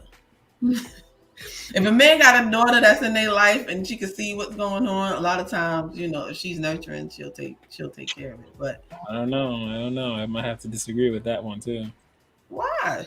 Yeah, I think my personal life proved of it otherwise. For real? Yeah, I mean, none of us talked to our dad. We only started talking to my dad because I decided to start talking to my dad, and I convinced everyone else to start talking to my dad. Well, my parents did. Well, my mom's actually not here, surprisingly. I guess she'll probably hear it, play this back and hear it. Because when my parents divorced, none of us talked to our dad for damn near a decade. Wow. So he was by himself in that house. And I was talking to him about this recently because I decided, listen, I'm almost 30. And when I started talking to him, I'm almost 30. Like, I'm a grown man. Like, there's no reason for me to hold any grudge against this man that, frankly, I never really knew because he was never around. He was always working. So, you know, when I started speaking to him again, he was telling me about, like, he really felt like he had nothing else to live for in the world because all he ever did was work hard to come to America, to build a life for his family, to buy a house and grow his family inside of that house. And when he realized, I mean, don't get me wrong, him prioritizing work so much and pushing his family to the side, he now realized that was a bad idea because he needed to learn how to balance that a little bit. But in the end of the day, for 10 years, because all he ever did was focus on work, that's all he ever had left. So for 10 years, all he did was just work. None of us spoke to him. None of us really said anything to him at all. And when I was talking to him about this, when we started talking, he said it was probably, he really didn't know what his future was going to look like anymore. He really didn't care what his future was. He just thought I was just going to move back to Africa and I don't know what I was going to do there. He wasn't planning on remarrying. He only ever wanted to marry one person, have kids with that one person, and build that life with that one person. And it's always funny when I hear like women like, oh, you know, there's no more good men like that. I'm kind of like, I mean, I don't know. There's a lot of men like that. Like I think more men kind of just want to find that one person to build a life with. You know? Really? Yeah. With the options that they have right now? I think there's not really men with options like men are like women are talking about. I think there's a percentage. You know what? Let's because this video will actually perfectly do that. So let's continue this. Many of them stand a chance with you. Walk down the high street. You know that. Well, I have these problems, but he has all these bitches because he's a G. Most men ain't shit. You know that. If you think about it, most men ain't shit. Go walk down the high street. Tell me how many of them stand a chance with you. Usually fucking zero. Most men are desperately lonely. Desperately. So you want to sit here and talk about the struggles of life as a woman. There are men out here. The male suicide rate is so many times higher than women for a reason. Of course. The life as an average man is brutally depressing. And I'll tell you something. I don't consider myself an average man. I'm a very successful man, right? I have a few genetic gifts. I've worked very hard. I have financial, not gifts, I worked for them, right? I've got accolades. I've got everything, right? My life's great. But life as an average man, Joe Schmo, is literally fucking horrible. And I don't think most women understand this because you know what the biggest problem about being an average dude is? What? If you're an average dude and you work in KFC and you ain't shit and you get a chick, you know what the problem with that is? That means your chick fucks average dudes.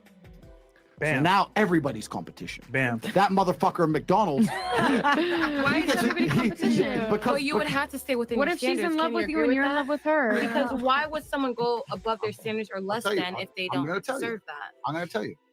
When you're a big G, you're hard to replace. Of course. But if you're literally Joe Schmo, it's unfortunate, but it's true.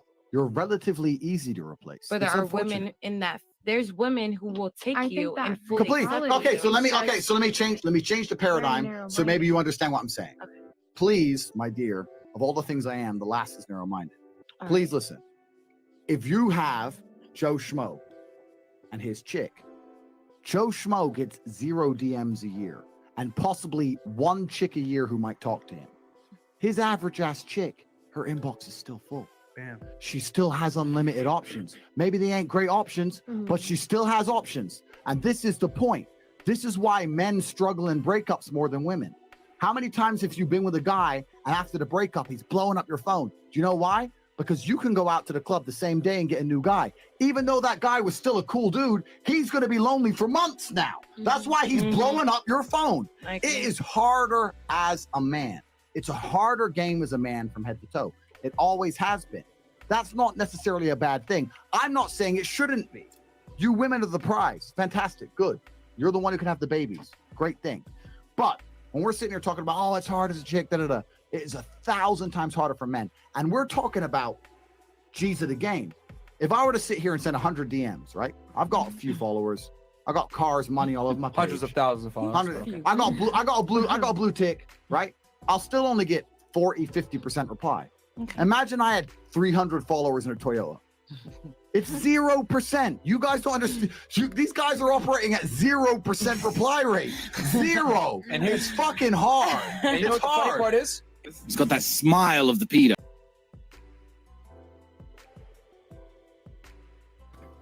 I'm here, y'all. I'm just smoking. So that's what I'm trying to say.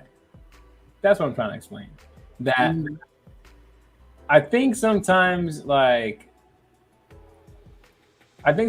women only see the guys that are wanted and really just don't see anyone else beyond that.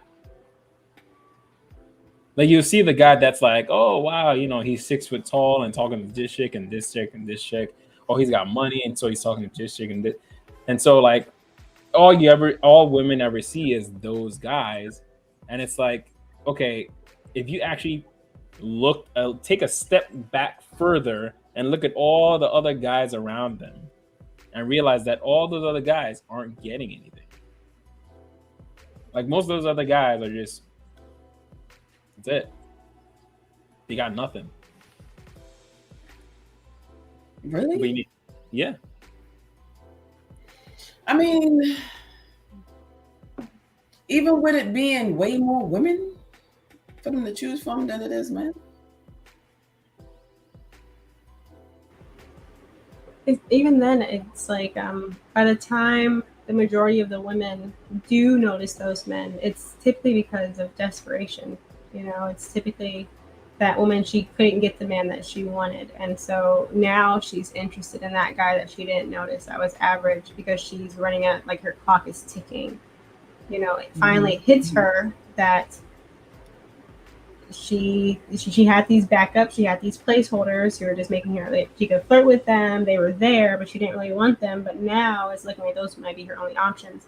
So now she'll go for them. But now this man is 40 and he's like, I want kids. So at that point, maybe he has options. But the average man I think we're talking about is typically somewhere between the ages of like 25 and 35. And they don't, I think the average man, it's like there's some percentage of men that are like virgins by the time they're 30. Like it's like 30%. I think 30%. Yeah. It's a pretty big chunk of men that just have no women, because when we're women in our youth, we're thinking, oh, I can get these types of men. So we're 25, 26, even 30. We're like, there's still a chance, and this man, we just look over him. But by the time we're 35 plus, I don't even think so much of. Sorry to cut you off. No. I don't even think it's so much of like women are thinking that, oh, I can get this guy. I think they're just, when a man goes on a dating app and a woman goes on a dating app, it's two very, very different experiences. A man goes on dating app and he has to keep swiping right for days on end before maybe he'll get like 2-3 matches. The second a woman swipes right, it's an instant match. Like the second she makes a dating app, makes a profile, puts up one picture, she swipes right once, instant match. Swipe right, instant match. So most of the time, women spend so much time swiping left, and their inbox is still flooded, and their numbers are still maxed out at 99. They could usually never go beyond that because it's like too many. And that's like, we're talking average, even below average. Like, chicks are still getting that much attention. So I think women just go through life getting so much attention that they don't ever see a point in when it'll stop. Like, it doesn't make sense that it'll ever stop. And then I think usually around like the 30s, maybe even a little bit after, if they take care of themselves, it slowly starts to dwindle down. And then they start to think like, wait a minute, I should have taken guys a little bit seriously. What options do I have now? Oh, wait, let me try to hit up this person again. And then they don't answer. Let me try to hit this person and they don't answer. Yeah. What do you think? Makes no, sense? it's just or you don't think so? No, I do think so. But when you hear the way y'all explaining it, and then you think about your own life, you're like, God damn, was it really that way? Was it really like that? The way that y'all just saying it, it's like, it didn't seem like that's what, the way that y'all explain it is so clear. Right? But when you're actually going through it, when you're living it, when you're living it, it doesn't seem that way. It doesn't seem that clear. But the way that, especially Chris explained it and what you just said, was like, damn, y'all talking about my life? Or because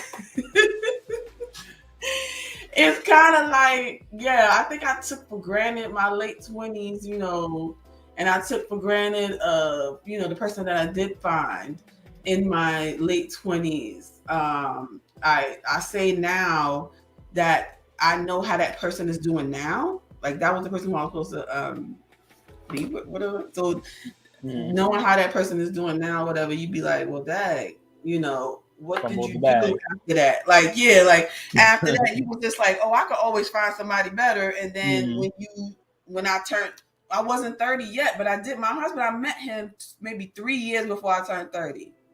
Or maybe 2-3 years before I turned 30, I met him. But I met him when I turned 30. Like, we were, living together by then. So, and it was kind of like, okay, I'm 30, my eggs are shriveling up, nigga. Like, but it's not like I didn't love him. I mean, I did love him. So, But you never really thought like your prospects would run out. Yeah. I didn't think that. Yeah. I didn't think that because I've never been alone. I've never experienced being alone and not with somebody. Like, men were always running after you. Men were always trying to give you something. I'm not saying it like that. No. Like, I don't. Brancher, so that's why I was never alone. No, don't take it in the wrong way. I meant like you always had male validation. There was always going to be someone there that wanted you. So yes, the monkey branching was easy because there was always someone there to be able to monkey branch too. You get what I'm saying? Yeah. And I realized that last swing that I left off of was a violent, fucked up swing. That the person that I swung to next had to be the total opposite of that number. But that means I had to sacrifice certain characteristics in order to, and all, like, y'all, what y'all talking about? It's like having me in my brain is like, damn, yo. This is what you did. You kind of like laid the shit in your head. Like, okay, if I try again and leave now, I am this age. What am I really giving up if I stay? What am I really giving? What is really so wrong? What is really so bad that I can't handle? That you and then I like we thought can't about work it. Yeah. And was like, oh man, that ain't. I can deal with this. I'm good. So what? That person is not friendly to everybody and don't like to be around a lot of people. I can deal with that. I just go out by myself. He don't like to go out. I just go out with my friends. I'll be good. So you learned to be happy. Yes, and I thought, and shoot, marriage is a roller coaster. So, and everything that I chose, like I realize now what I was doing. Like in that process, I thought that I had to do that. I was doing it out of fear, and because I realized 2 years ago, 3 years ago, 4 years ago that I made all of my decisions from fear. Mm-hmm. And when I did that processing of dwindling down of what was negative and what was good, and why the balance is way more good, and I should just kick that negative to the curb. So what? And stay. I actually did that, like what y'all was talking about. Like, yeah, I had options, but it was dwindling, and my eggs were dwindling. It's like, nigga, you just make this work. I ain't love him. I didn't love him, but it was like, make this work. Like what? To me, it's like, I guess I can't, as a guy, I can't really understand it, because to me, you know what? I can't understand it to some degree. To make something work it's really like a huge paradigm shift has to happen in your head. Like you had to sit there with yourself and think, like, what is so bad that I can't deal with? Mm-hmm. What am I trying to like escape from right now? Like, is this really like that big of a deal? Mm-hmm. Mm-hmm. You know, and I think sometimes to myself, I guess it's very hard for women to understand that when they're young. It's just because it's just so much attention is happening at once that it's like, man, I don't need to listen to this. It's like when Kevin Samuels first came out and he was telling women like, yo, like you need to kind of choose early and make your options a little bit better. And women are like, what? I don't need to. The hell? What am I going to listen to you for? You don't know what you're talking about.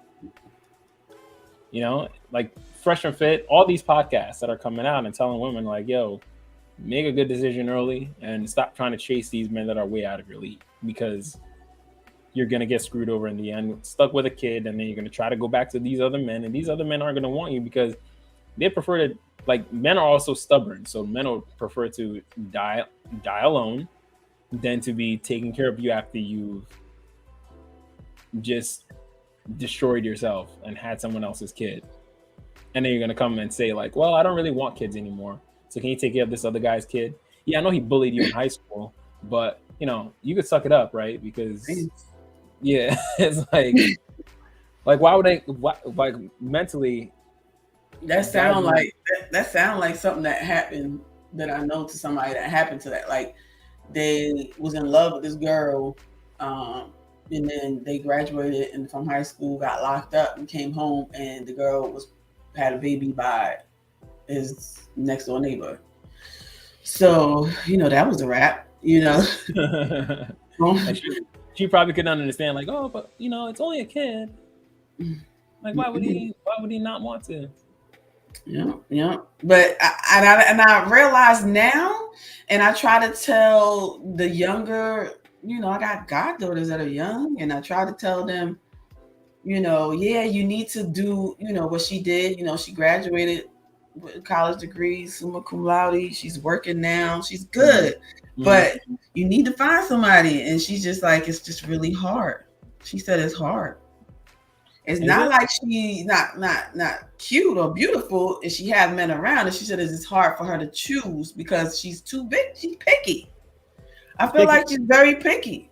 Yeah. So, and I think that's the paradox that happens. It's the paradox of choice, you know, and it's the illusion of choice. Actually, I want to say it's the illusion of choice. You see all these people that are hitting you up, but I don't think girls, like when women are young, like they're not good at deciphering. They actually just don't understand that men can just sleep with anyone. A lot of these men are hitting you up just for sex. And you're thinking, oh, I have all these options. All these men are going to want to, like, oh, he's an option, he's an option, he's an option. It's like, no, realistically, one of those 10 guys are options that would actually marry you. The other 9 just want to sleep with you, and that's it. Yeah, and I think she understands that. No, she's smart about that. She's still a virgin. So Okay. Wow. At 3, she's still a virgin. So she knows that. But that's the problem, is that she's looking for somebody, a unicorn like her. She's looking for a unicorn like her. Like and what? I don't know, like, because she's kind of a unicorn still being a virgin at 23. I mean. Okay, but also, all right. Let's dig a little deeper into this. Okay, all right. Let's play a game. Okay. What's her personality like? I don't want to get into all of that, but we ain't going too deep into that. All right, fine. Because what I'm trying to say is, yes, the virgin aspect is also good, but I also think that women don't know how to make a man feel good. Like, they don't know how to treat a man well. And that also comes to, if you're that much of a unicorn, men would be fighting tooth and nail to try to get to you.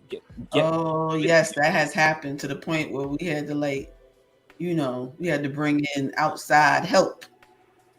For her? Yes, that has happened. Yes. Oh, okay. So she is. Yeah. Like, to the point where if the security, like, we had to bring outside, like, security, can you go check on? Yeah, like, stuff like that. Like, people, yeah, like, so what I'm just trying to say is that her standards are too high. And sometimes you don't want to lower your standards, but it's kind of like, you're not going to find a 20-something-year-old version that's doing good in school and love the Lord like you do. Like, that's not. If he is, he's probably gay. That's a fallacy. No, I'm just saying it's most likely, like, it's a high percentage that he's probably gay. If that is, there's not a lot of guys in church. So I will say that there's not a lot of guys in church. And the ones that are. What? And the ones that are there. Some of them are good. What are you trying to say? What are you trying to say, huh?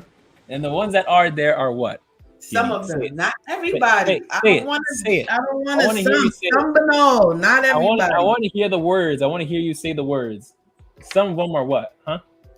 Some of them are, but there's no problem with it. I'm not saying there's a problem that they gay. I'm just saying there's no problem. You can be whatever you want.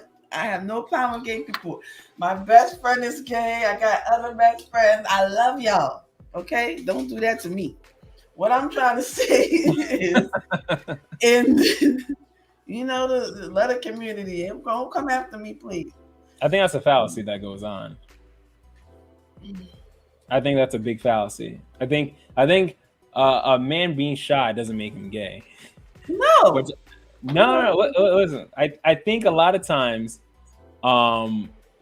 women are expecting guys to always just approach and go up and be this pseudo masculine figure. Whereas a lot of times, I mean, for myself, I would say, like, I'm someone that was gifted genetically, but I'm genuinely a pretty shy guy. Like, so young, when I was young, I wasn't really approaching crazy, but women approached me a lot of times, so I was good. But I would say there's some guys out there that aren't going to be approaching, that they'll just be deemed as gay, because it's like, oh, you just don't approach women. Yeah, it's so rare. It's so rare to the point when I started dating again. My only requirement to go out on a date was with the man that asked me out on a date formally. Like, if he said, let's go out, I want to take you on a date, or can we go on a date? I told myself I will say yes. The amount of times I said yes. One time. One time. Men don't approach like that. Yeah. Yeah, nowadays they don't. Because, I mean, they haven't had the practice. A lot of y'all grew up on computers, so it's, like, I remember when there were no computers, so I'm old. So, a lot of. I mean, it's also like growing up and thinking like hitting on a girl is harassment. That's we grew up. Not having the practice.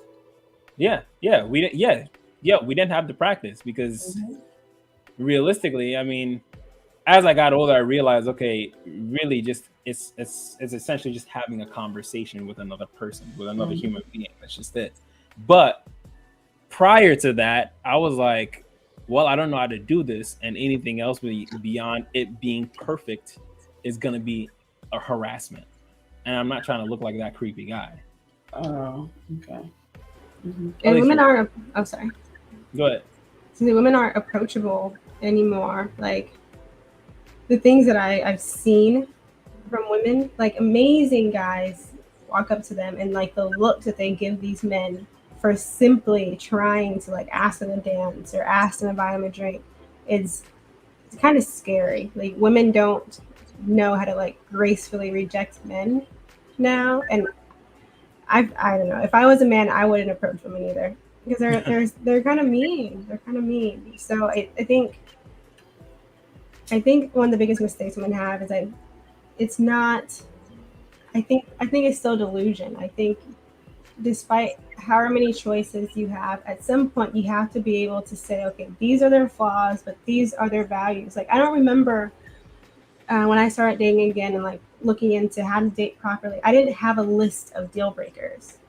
I think I had like a couple. It was, he can't smoke cigarettes because I'm asthmatic. You know, I would die in that house. Yes. And then don't beat me, and everything else you can just kind of fall in place. You know, I'm not going to the hood to meet a man, so I don't have to say I don't want any street guys. You know, I'm meeting men in Portland. You know, like it's just not. I don't understand how women can be so picky when it's like you can only choose from what you're around. So you're being so selective when this is the pool that you put yourself in. So either you pick from your pool or you figure out what's wrong with you and how to get out of it. But until that day comes, you can't say, oh, the choices just aren't good. No, maybe but that's. women can have standards, though, right? You said that they're supposed to have. But it depends on how realistic your standards are. You know, and are they fair? And why do you have them? I think some women have standards, and it doesn't really make any sense. You know, like wanting him to also be pure. Yeah, I can understand that. You know, there's beauty in that.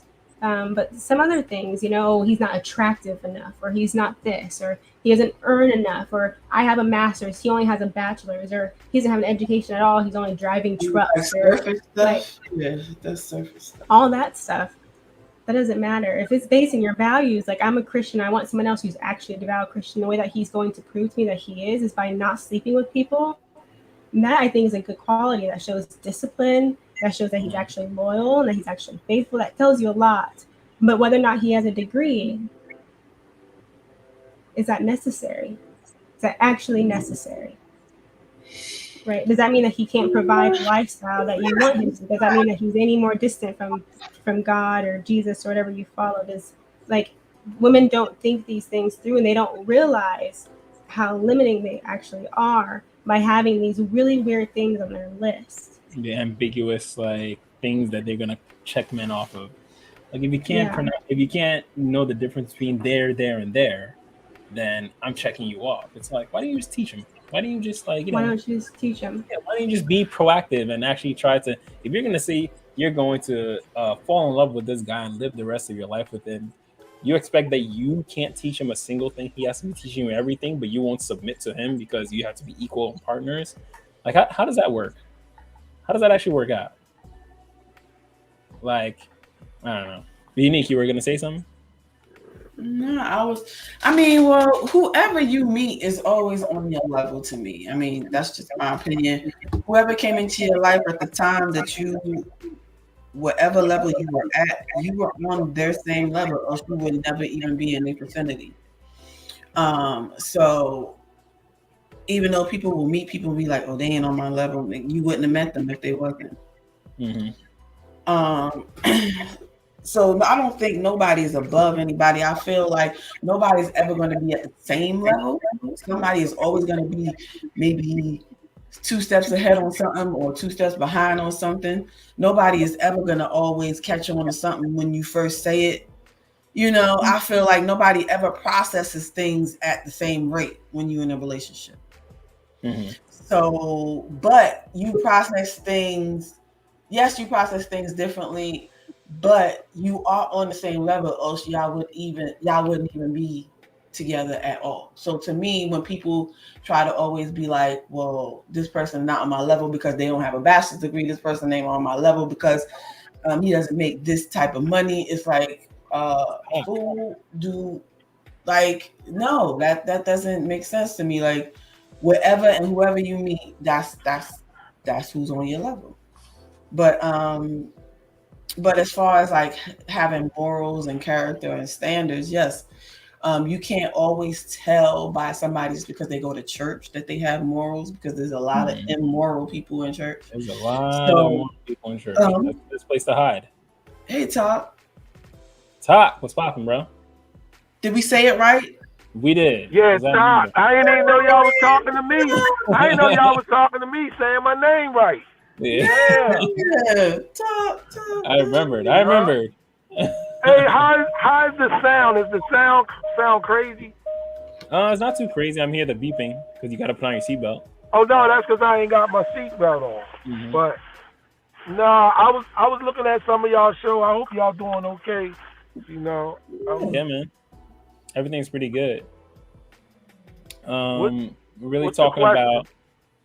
Well, we kind of branched off into a tangent, really about unrealistic expectations, essentially, right? Yeah. And we were talking. Well, it originally started with how sometimes women won't notice the options that they have, or more women can't really understand that they're going to run out of options, because when they're younger, there's so much attention towards them that they never even fathom that it's going to run out at some point. Absolutely. Until once it starts running out, then they're kind of like, wait, I didn't think it was going to run out. And then they try to reach back to the best that they could get. But then, that's not how it is anymore. Absolutely.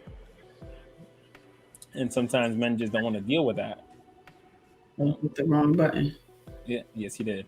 I'm reaching the screen too, right? Yeah.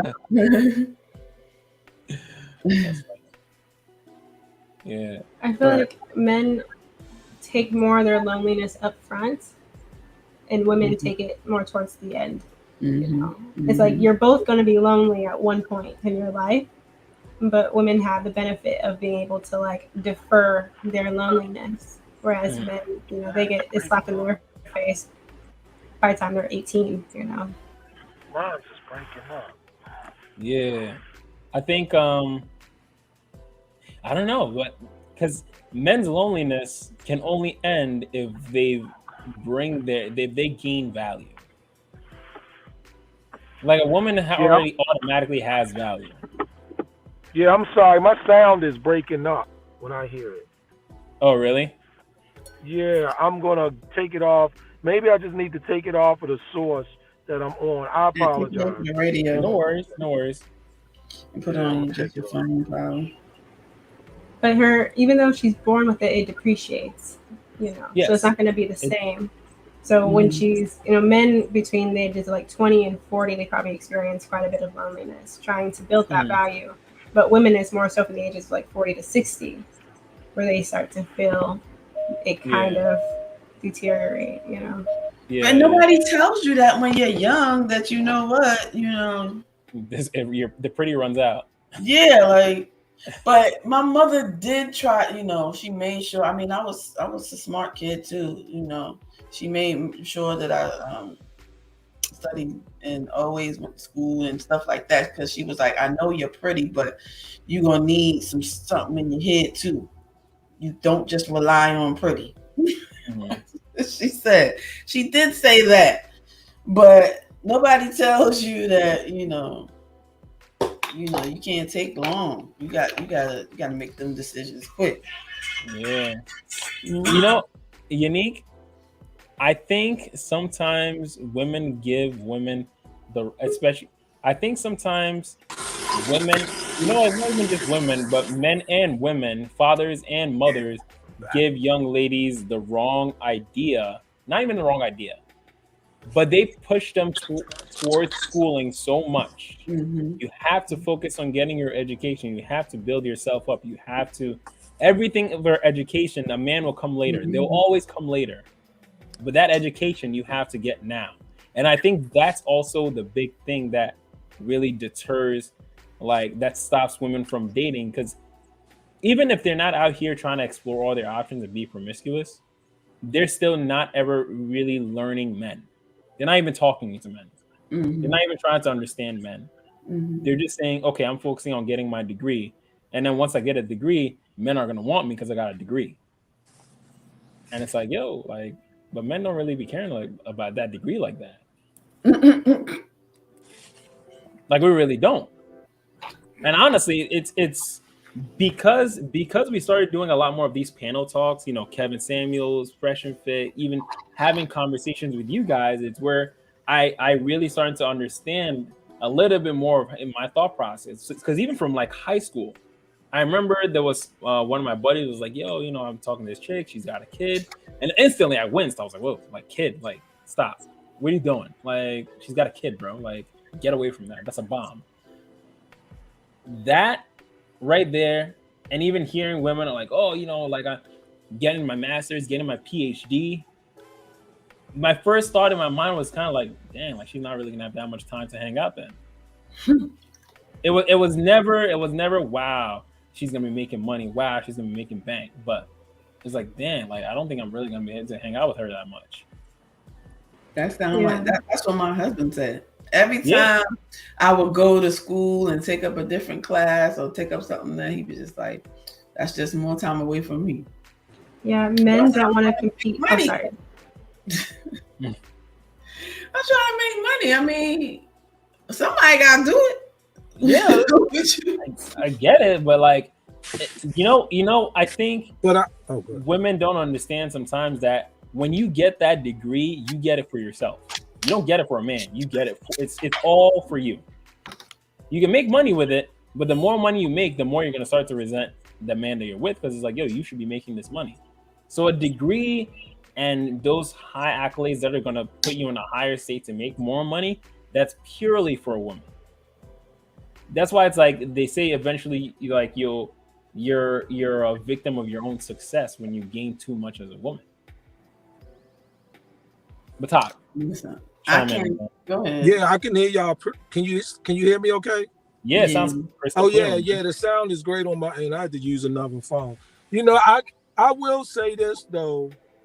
There should be a safe balance in today's world when it comes to women and men, and women taking care of certain responsibilities or personal goals or things that they deem or even their parents may have shared with them that are necessary in their movement. So I'll give you an example of one of my daughters. Me and her mom, we separated or whatever, and her mom got married, okay? And her mom had 2 other kids by her husband. Now, over the years or whatever like that, I used to talk to my daughter, and I used to be like, you know, don't you hear you and your mom, don't you hear your stepdad and your mom getting into arguments sometimes and disagreements? She says, yeah, Dad, they do, right? I said, and does your mom, do they fight? Do they fit? She says, no, not physically. I said, but it get heated sometimes. She says, yeah. I said, now that happens in relationships. I said, but the thing you want to pay closer attention to is one of the reasons why your mom can have a firm footing in a position, maybe opinion or whatever, is because when your mom met him, she was already career orientated. She had a master's degree. So she had an education. She was already making close to $100,000 a year or whatever like that, $90,000 a year. She wasn't destitute. She wasn't whatever. It was just that she wanted me to marry her, and she was telling me I'm tired of playing house, and you know, to me that just meant the relationship was over because I don't want to marry you, right? So, and then she left in 2 years, 3 years after me, she got married. And I told my daughter, it's very important that you take care of certain things for yourself, because what happens is if you leave yourself too vulnerable to anyone, your man, your pet, your brother, your sister, what happens is you put yourself in a position where your thoughts and ideas will be provided to you. And you will not be able to take a stand because you will live a life where you got to get along to go along, or go along to get along. And that's not a place to be. You don't want to ever put yourself in a position. And I told her that. Let me say this first of all. I don't give a damn what these men say on these panels. See, a lot of these men on these panels, they hate their fucking mother. Excuse my language. They hate their mother. They don't say that on them panels, but they hate their own damn mother. And they've been traumatized and terrorized and probably been physically abusive to women growing. See, all that, a lot of that shit smoke screen, man. When you got men with all this passion and vitriol towards women, and no matter how smooth it get, they got fresh energy for it every week. Make no mistake about it, man. It's some serious goddamn issues. And they on the wrong panel for real, but in the normalcy of things, right? I say to her, you want to be able to represent your ideas. You want to be able to express yourself. I say to her, what do I always tell you so that you can express yourself the way to increase my vocabulary? That's right. Increase your vocabulary so that you can articulate and express yourself in the respectful way, if that's what it is, in a professional way, if that's what it is, or a combination of both. Most people, if they don't broaden their vocabulary, if you don't study, if you don't treat your vocabulary like it's almost like your eyesight, then you find yourself in a situation where you're limited in terms of how you can communicate. But in terms of getting your education, I don't care about school, but you got to get it somewhere. Getting your education, understanding your faith and different things like that, that's going to make you whole as a person. You want to do that because I don't want you deitizing no man. And I don't care nothing about these guys calling each other kings. I don't pay that shit no mind, first of all, you know. But that's what I tell my daughter, you know, that's what it is. Because at 18, at 21, at 25, she's not necessarily going to be in a situation where that's a commitment for life. It might be more physical. It might be more of attraction. It might be just her being gullible. It might be any of those things, or the guy, or whatever, or college, or whatever. So that's the way I do it, you know, with my girl. So I question for that. I just let's expand on that a little bit. Sure. So isn't it possible that you can teach her to nurture one relationship and teach her that, listen, not everything, it's not going to be sunshine and rainbows every single day. Some days you guys are going to argue, but you guys are also going to have to learn to work through that, because if you want a long-lasting relationship, it's not always going to be happy every single day. You guys always going to be the best friends of every single day. But then, because correct me if I'm wrong, what I'm hearing is like, you know, she might just be dating out here. I don't really know. So I'm going to tell her, make sure you got your own back. You got your own back covered. So no, no, it's not that she might be dating out here. It's just that I don't have a expectation that at 18 to 25, whoever you're dating, that's who you're going to be with the rest of your life, because of probably what I've seen and what I've been through. What I'm saying is, if you're going to be with that person, that's a win-win. Like, that's a win. That's like a given. To me, that's cool. That's good. But there's things as an individual that you have to exist with. And I don't think that certain things that you look to another individual to provide it to you. I don't believe in that. I just don't even believe in that.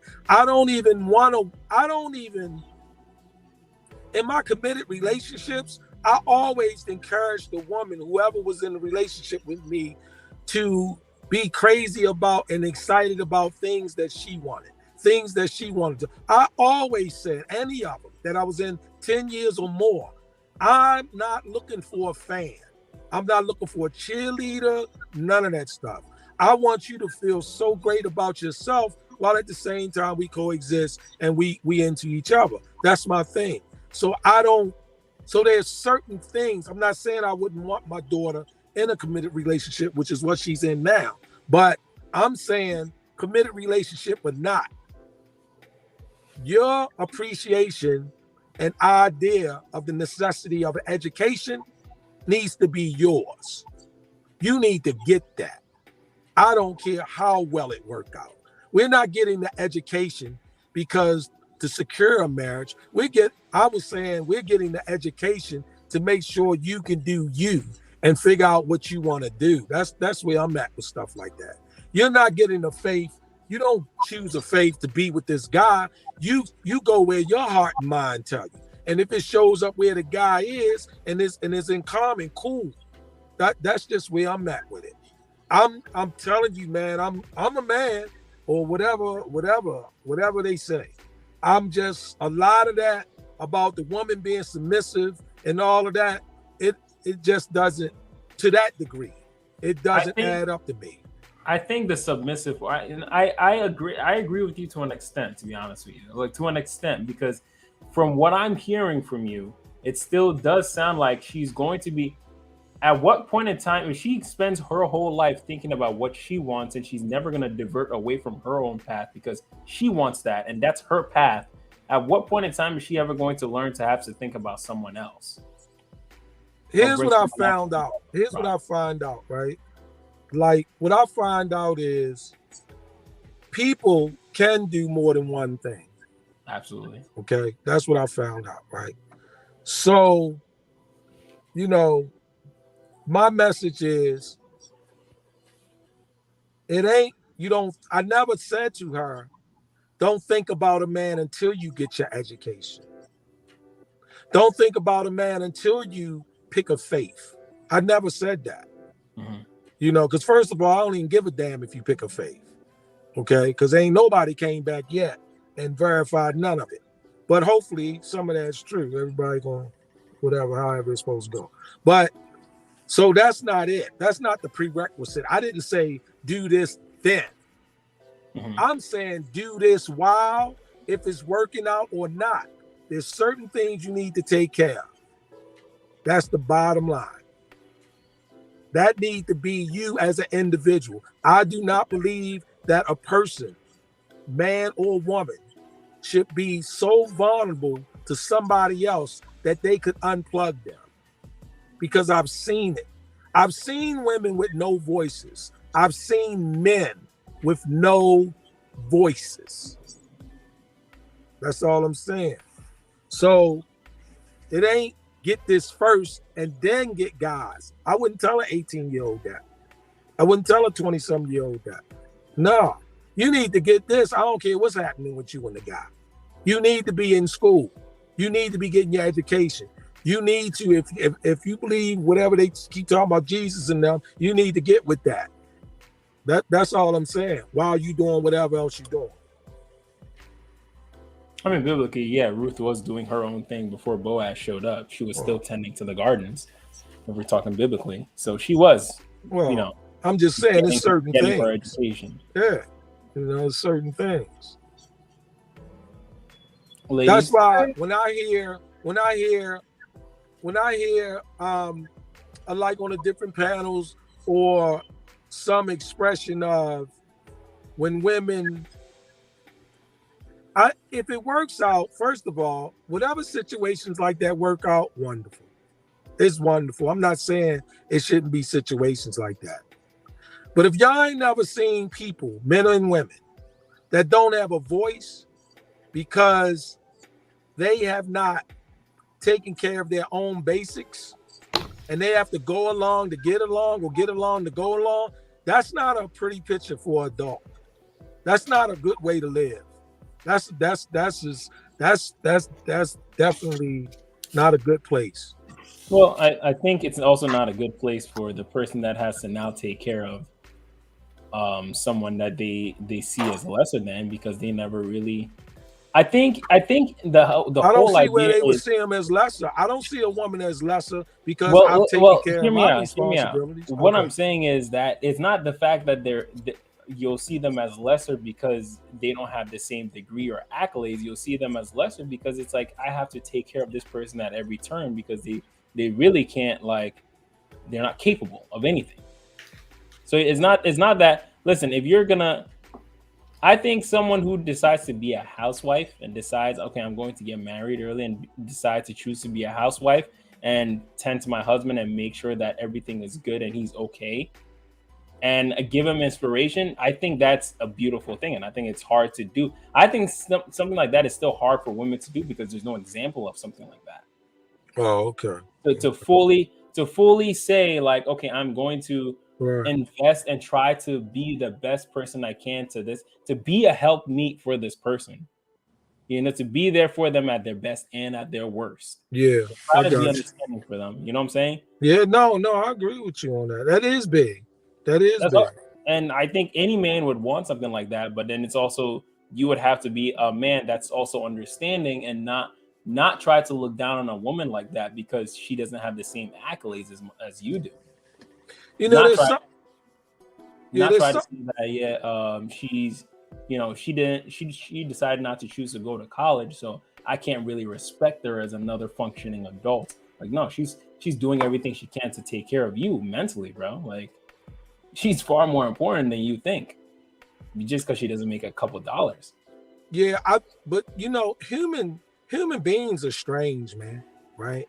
Like, if I take some laptops right now and go try to give them away, most of the people that I walk up to and say, "Hey, you can have this laptop," you know what their first response going to be? It's not going to be "thank you." It's going to be "what's wrong with it?" Yeah, like, nah, I don't think I want that. What's wrong with it? Yeah. Right? If I walk up to them and say, "Look, man, just give me 500," then they might think about a budget. Human beings are strange. It's the same laptop, right? So what happens a lot of times is I respect you guys because you have order. You represent yourself as articulate. You guys are intelligent. You have some self-worth. So I'm respecting Neek at Night. I'm respecting the Bloomin' Ebony. I'm respecting CKQ. I'm respecting you guys, right? I'm just using this as an example. But human beings are strange people. When a lot of human beings, people live with, people related to, they catch you in a weakness. And it will bring out some other stuff in that person sometime that you just didn't know, right? And that's how humans are through natural selection, right? Survival a lot of times. So it's great, I think, that when a woman is willing to do that. I even think it's great when a man is willing to do it. See, to me, whoever's willing to do that, I think is wonderful, right? But I just know how human beings are. Sometimes human beings cannot resist bringing up what they did for you. And they love you. And they married to you. That's a fact. That's a fact. They can't help themselves. In the heat of the moment, and they're not, whatever, it slipped right out like they was drunk. And they'll say it. And then you realize where that thought and that deed was actually stored at all of this time. Because when it came out naturally, organically, in the response to something or to make a point, it flowed right out, right? And that's the thing. And that's just human beings. So that's my message. And like I said, it may not be the popular one. It may not be the correct one. But I'm just not, I'm not, because she do what she want now, right? But I just I didn't choose that, look, go out there and get you a man and be all you can be for him. I didn't do that. No. But the message definitely wasn't, do all of this first and then pay attention to men. And part of the reason why I didn't do that is because I didn't want her to pay attention to women. So I wasn't about to push that agenda. Chris, I think Chris wanted to say something. Yeah, I think the tough thing with that is that it's true. Like we have too many opportunities as women to just not do anything, right? And then something happens to your husband and you're just, kind of screwed. And so I agree, like you should never put yourself in a position where you're that vulnerable. I think where it gets tough is that it's completely, instead of it being, there could be a chance that, he could pass away. He can become disabled. And so now you have to take over some of his responsibilities. Like, instead of it just being a responsibility to make sure that you're capable, you kind of say it out of fear, and it's like, it makes it seem as though at some point you're going to have to escape. Sorry. At some point you're going to have to escape. So you need to make sure that you have your plan B ready. And I think that mentality ends up leading women to put men on a back burner because they see it as like, well, I have to leave. Yeah. Like this is my career is the only thing in my life that's concrete. It's the only thing in my life that I have control over. So I'm going to latch onto this because you, as a person, you're so unpredictable that being with you could put me in a vulnerable position, right? And I think that mentality is what's really messing up women pretty badly. It takes away, like I get it. I think that's the good way, like a good way to approach it. But I think that the way that we approach it, I agree with you. But there's a lot of examples that support that, though, right? Support. Well, I'm not one to mention names, but I've seen several men's panels, right? Mm-hmm. And a lot of times,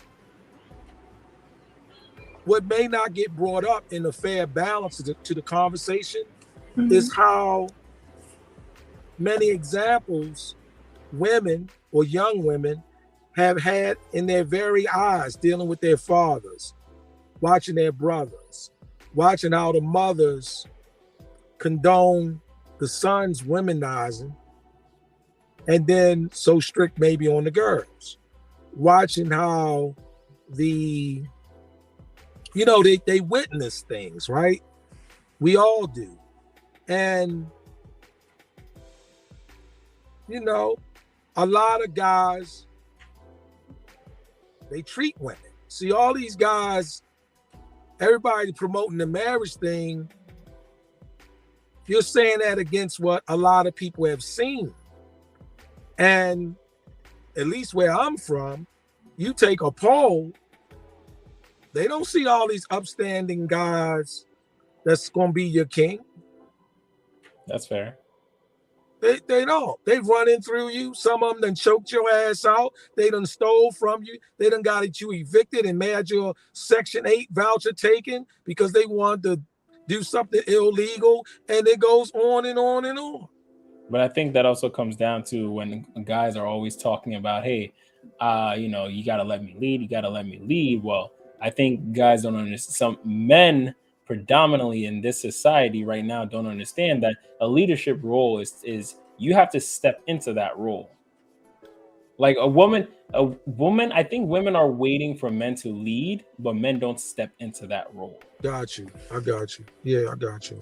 Because I think a woman is willing to submit to a man. Right. Okay. But if he is taking charge like he should, and I think sometimes, honestly, John and I were having a conversation about this, and he was giving me a lot of different advice.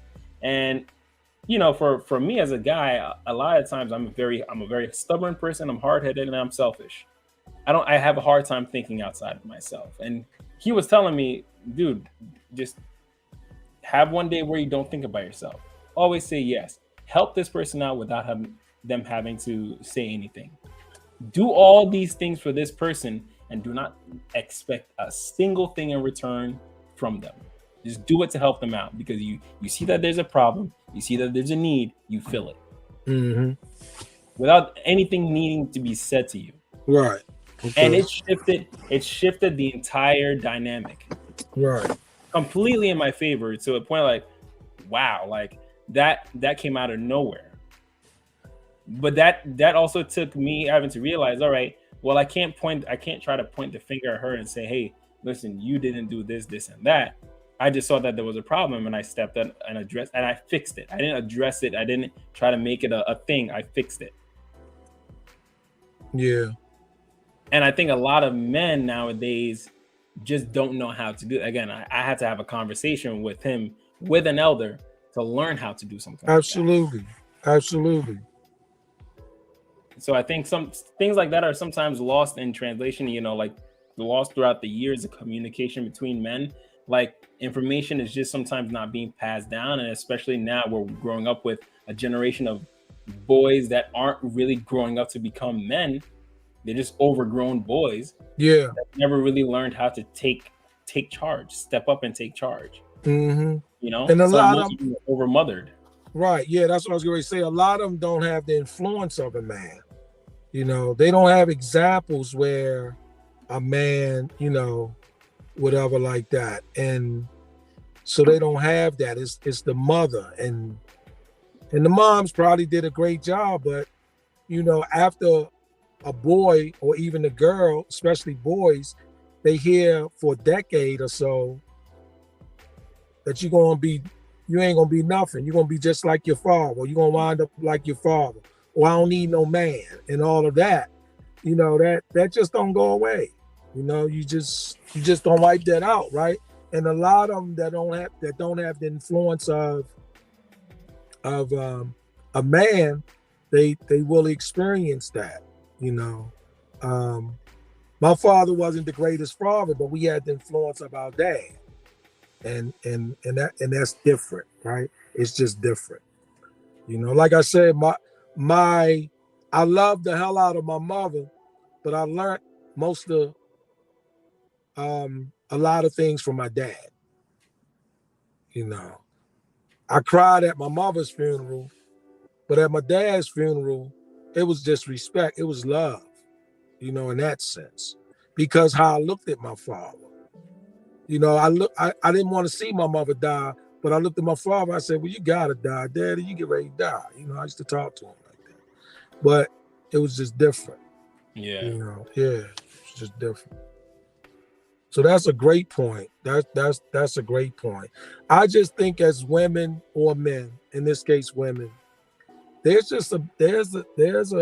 some basic stuff you got to take care of. Your hygiene. It doesn't matter whether you're gonna be your husband or not. You got to take care of your hygiene. Facts.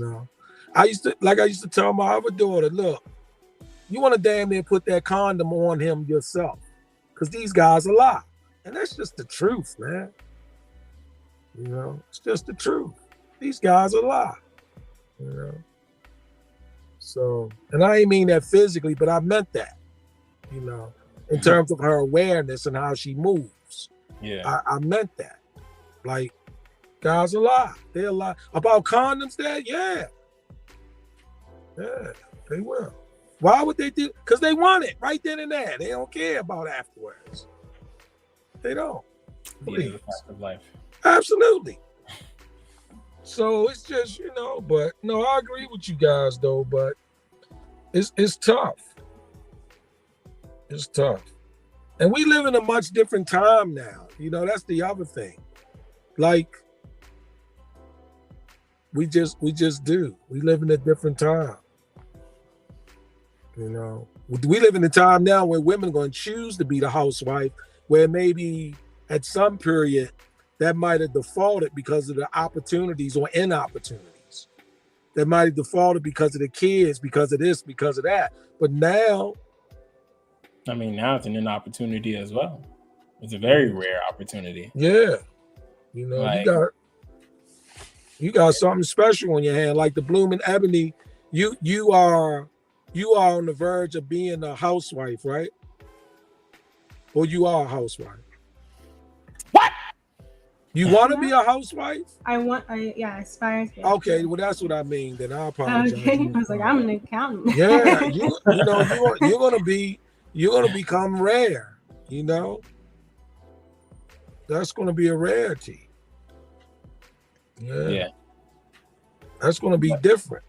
But the thing, going back to what you were saying before, recently this week I was talking to someone and they were saying how they asked me an important question. They were like, if you go back to 18 right now, what'd you do differently? And I was like, oh, I obviously throw all my money into Tesla. And I was like, and she was like, no. If you could go back to if you were 18, knowing what you know now, dating wise, what would you do differently? And I told her I wouldn't have taken women as seriously as I did. And she's like, oh, would you sleep around? I'm like, no, not sleep around. But there were times when I was younger where I decided to throw all my time and attention into one female. And I was telling her, like, yeah, you've heard of this, and this woman, but there were sprinkles in between that I spent far too much time just lingering and waiting for no reason. Oh, okay. You know, they should have just been a conversation, realized that, okay, there was no connection there and I should just moved on from there. Yeah. Instead of waiting and hoping there should have been something. I got you. And her response was that I wish I would have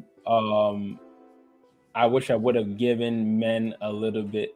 I wish I wouldn't have cut men out so quickly because I was so focused on school.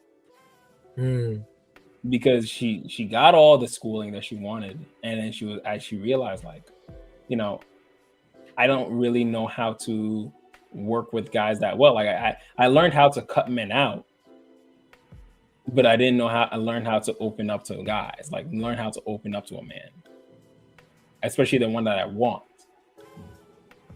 Yeah, that's interesting. Yeah, that's interesting, man. Well, women don't treat their role as a wife as something that has to be like, or they have to have a skill set in order to be good at it. They don't see it as something that's actually like a job. You know, like you use money every day, but you still have to become financially literate, right? Like you still have to put time into working on that, right? And we do that with everything. You know, women, they put more time in learning their dogs than they do their own husbands. And it's like you have to understand how this man's mind works. You have to understand how he communicates differently with you. You have to understand how to be vulnerable with him and how your relationship dynamic is going to be, what works, but you have to sit down and actually study this stuff. And women don't put in that time. They don't put in that. They don't understand that it's something that's not easy. Yeah. Right. And I think Kevin Samuels even said, sorry. No, go ahead. I'm listening to you. I'm sorry. Okay, last thought. No worries. Kevin Samuels said women want to be married, but they don't want to be wives. And the only pushback was not a pushback. I would just change, they don't know how to be. You know, women, they know how to be mothers to an extent. They know how to cook and clean, but they do not know how to be a wife. They have no clue. They know how to do all the things for themselves that they would normally do if a man wasn't there. Yes. But if a man they is know there, how to make themselves comfortable. Correct. But how do I coexist with a man? Exactly.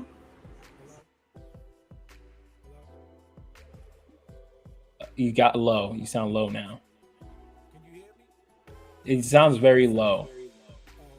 And I'm getting an echo.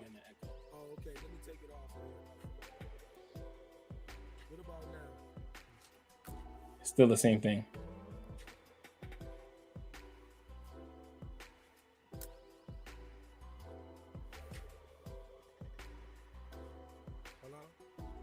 Yeah. Speak again.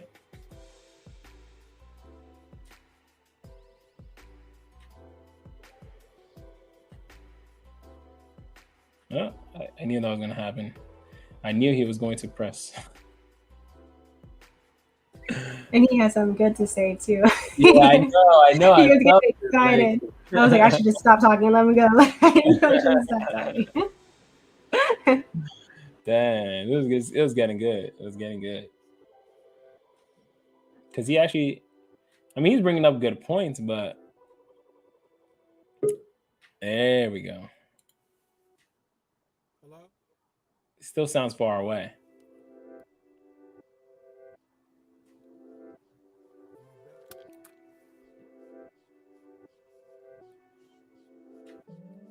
What'd you do, Talk? What'd you do, man?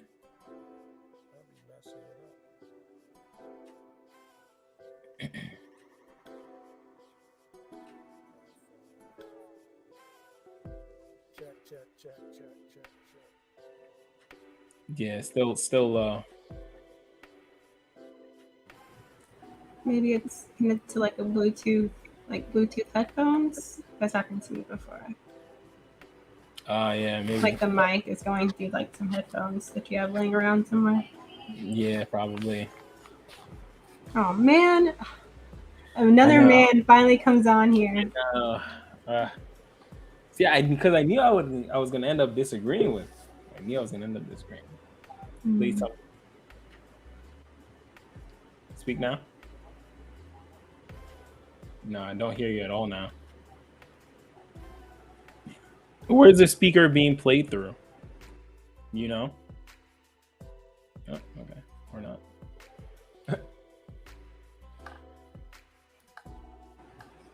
Well, I hope he can come back and share his idea because it's getting late now. Yeah. Yeah, we passed our typical 2-hour mark. Do you think that a lot of men in the manosphere are avoiding the average woman because of their focus on like, let's see if it works. I can hear you guys. Hey, there we go. It's working now.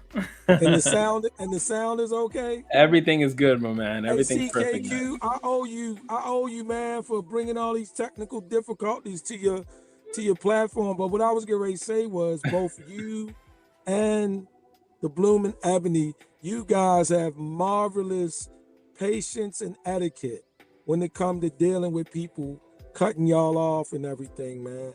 I noticed that. You guys are really good at that. Because I cut people off, I interrupt. You know, it's a bad habit, man. It's a bad habit. No problem at all, man. It just is, man. And you guys are great at it. You know, it's just something. But I just think that when it comes to what was the last point you made, Ebony? I said that because I think you were going to say it might have been you. I said something, and I think maybe Chris said something right after. But I said that the girl said that if she was to go back to 18, her dating experience would have been different because she wouldn't have put so much time towards schooling, and she would have actually spent time trying to actually get to know men instead of trying to just disqualify men right away. Yeah. I got you. What that's the thing. I think that what helps a lot of people is our ability or opportunities to get that message in front of others, because I think that helps people to understand that, or for people to hear that from someone and it to be put into context, in its proper context. That helps people. A lot of times when you're doing it, it's just different. You know, you're up too close on it, and you're moving with your hormones sometime and all of this other stuff, and you're just not thinking it through. So I don't know how that conversation gets to the younger women, the younger adults, that's an option, that there isn't one thing or the other or all or none. There's different experiences that people have, and how do you share that? You know, I mean, have you guys ever reached out? I don't know about your channel, The Blooming Ebony, because I haven't been on it or anything like that. Like, do you have young women on there discussing becoming a housewife and discussing, as you guys were talking about what women and men and how that can work, picking someone as a husband or a wife. Is that what you do on your channel? That's what I was doing for a little while. I had my my sister on there, and she talked about her journey being a housewife. But I haven't been active on there, and I haven't done panels in a while. But yeah, we talked about it a little bit. So did you get your influence about being a housewife from your sister? I get it from my mom. I get it from both my sisters. Both my sisters are actually stay-at-home moms. My mom did work, though. Both my sisters actually have an education. And yeah, I think it's probably, I am around it more. Yeah, that's great. I think that's great. I mean, I think it's wonderful, but I don't know. I think in my younger self, in terms of women, I think I probably would have took them more serious because I didn't really take them that serious. I didn't. Oh, that's a good question to ask you guys. Okay, yeah, I'll pose that question to you guys. If you go back to 18 years old with your knowledge now and dating, what would you have changed? What would you do differently? I probably would have taken a woman. I probably would have taken women more serious, for one. And I probably would have gotten married. I probably may have been divorced by now, but I probably would have experienced marriage. I came up with 4 other brothers and 1 sister. And, for whatever reason, the girls back then thought my brothers were just cute, right? And I mean, yeah, they thought they was really cute, And as a result of that, there was no shortage of these girls. Like, there just weren't any. It was never a thing growing up, right? And unfortunately for me, because I left school earlier, what compiled that even more, that idea that having a particular woman was kind of overrated, was one of the ways that I survived was in the street. And that's how I earned money. And, as a result of that, jewelry, cars, and all the rest of that stuff, women, right? And so that even reinforced even more that, they're plentiful. There's nothing really unique about them. You can always have them, right? And so, yeah. But if I could go back, I would pick a wifey. I would focus more on that one, and yeah, I probably would. Yeah. Do you have one in mind that you felt was actually a genuine potential that you just kind of let slip away because of immaturity? Yeah, yeah, it was a couple of them that I thought was, yeah, if I could, that's the thing, right? If I could just piece them together,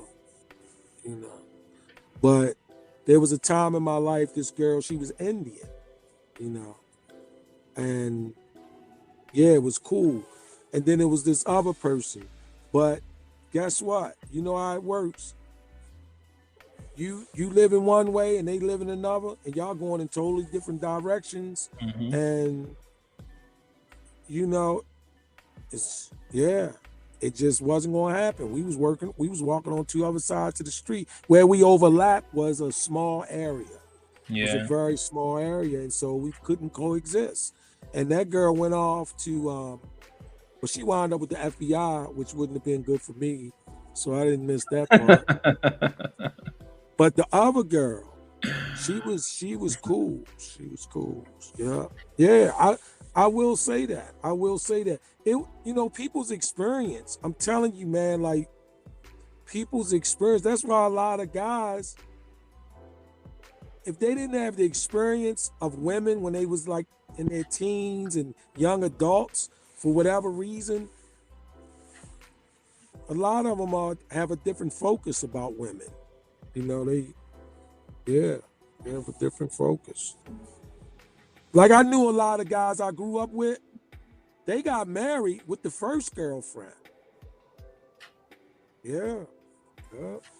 And how'd that work out? Well, it looked like, let's say how it looked to the eyes, right? Mhm. It looked like these weren't two people were vying to get at like that for the most part, right? Mhm. But then in that maturity, please, man, they got together for their reasons, their love.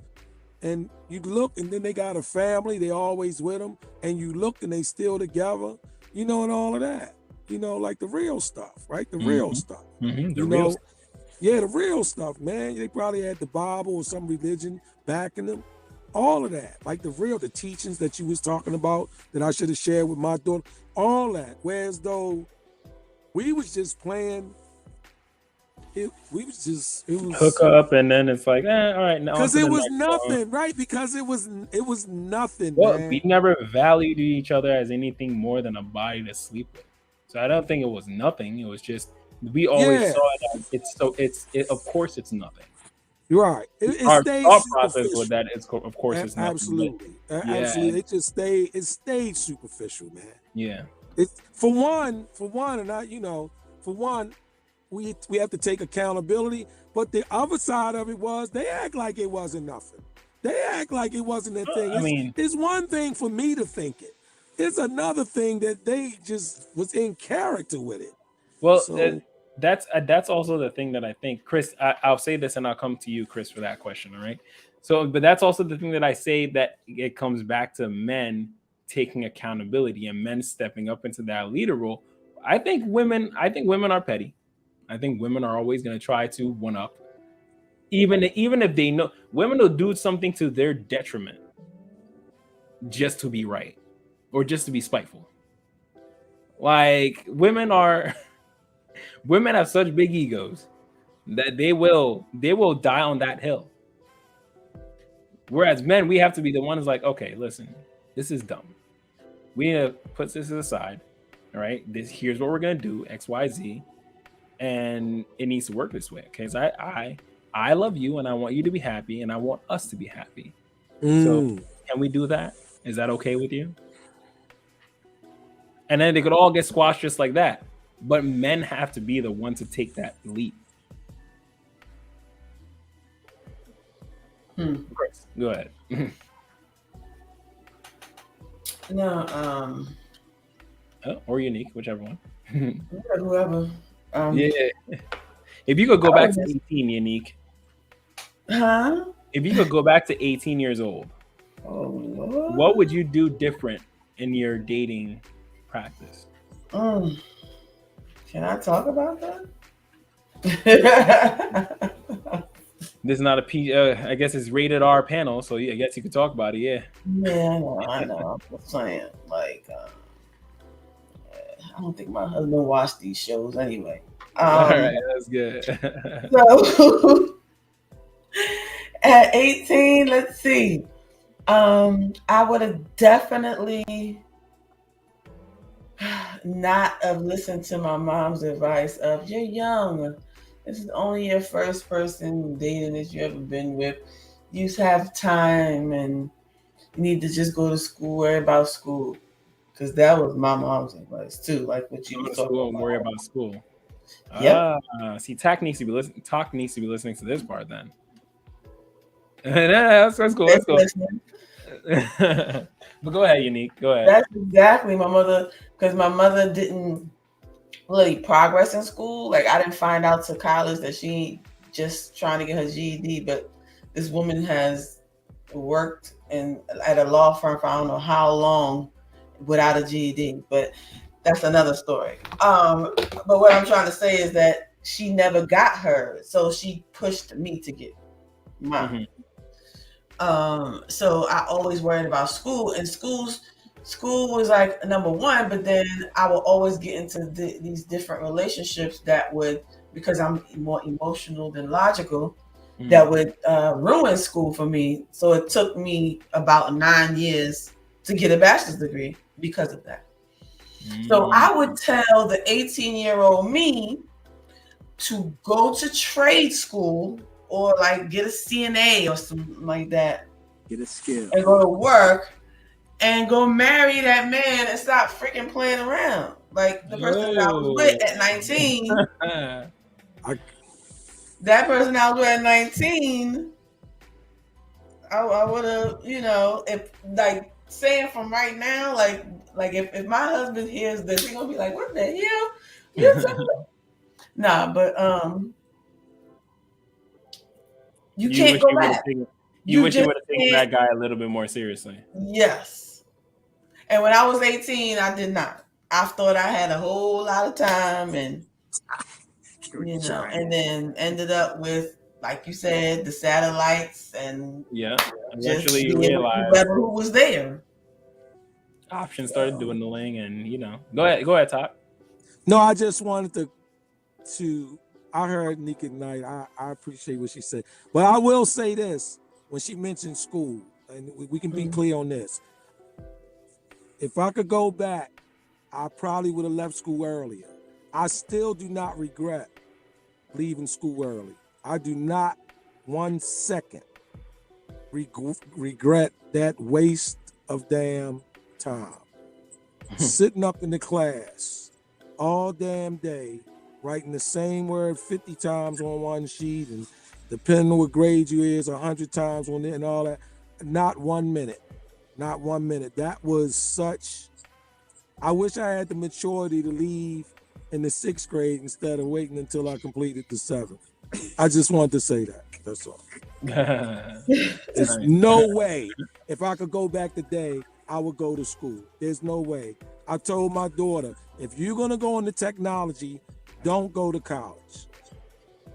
Don't go to college. But she's not into technology. But anyway, I just wanted to throw that in there. Just throw that in there. All right, fair enough. Chris, if you go back to 18 years old, what would you change in your mating and dating practice?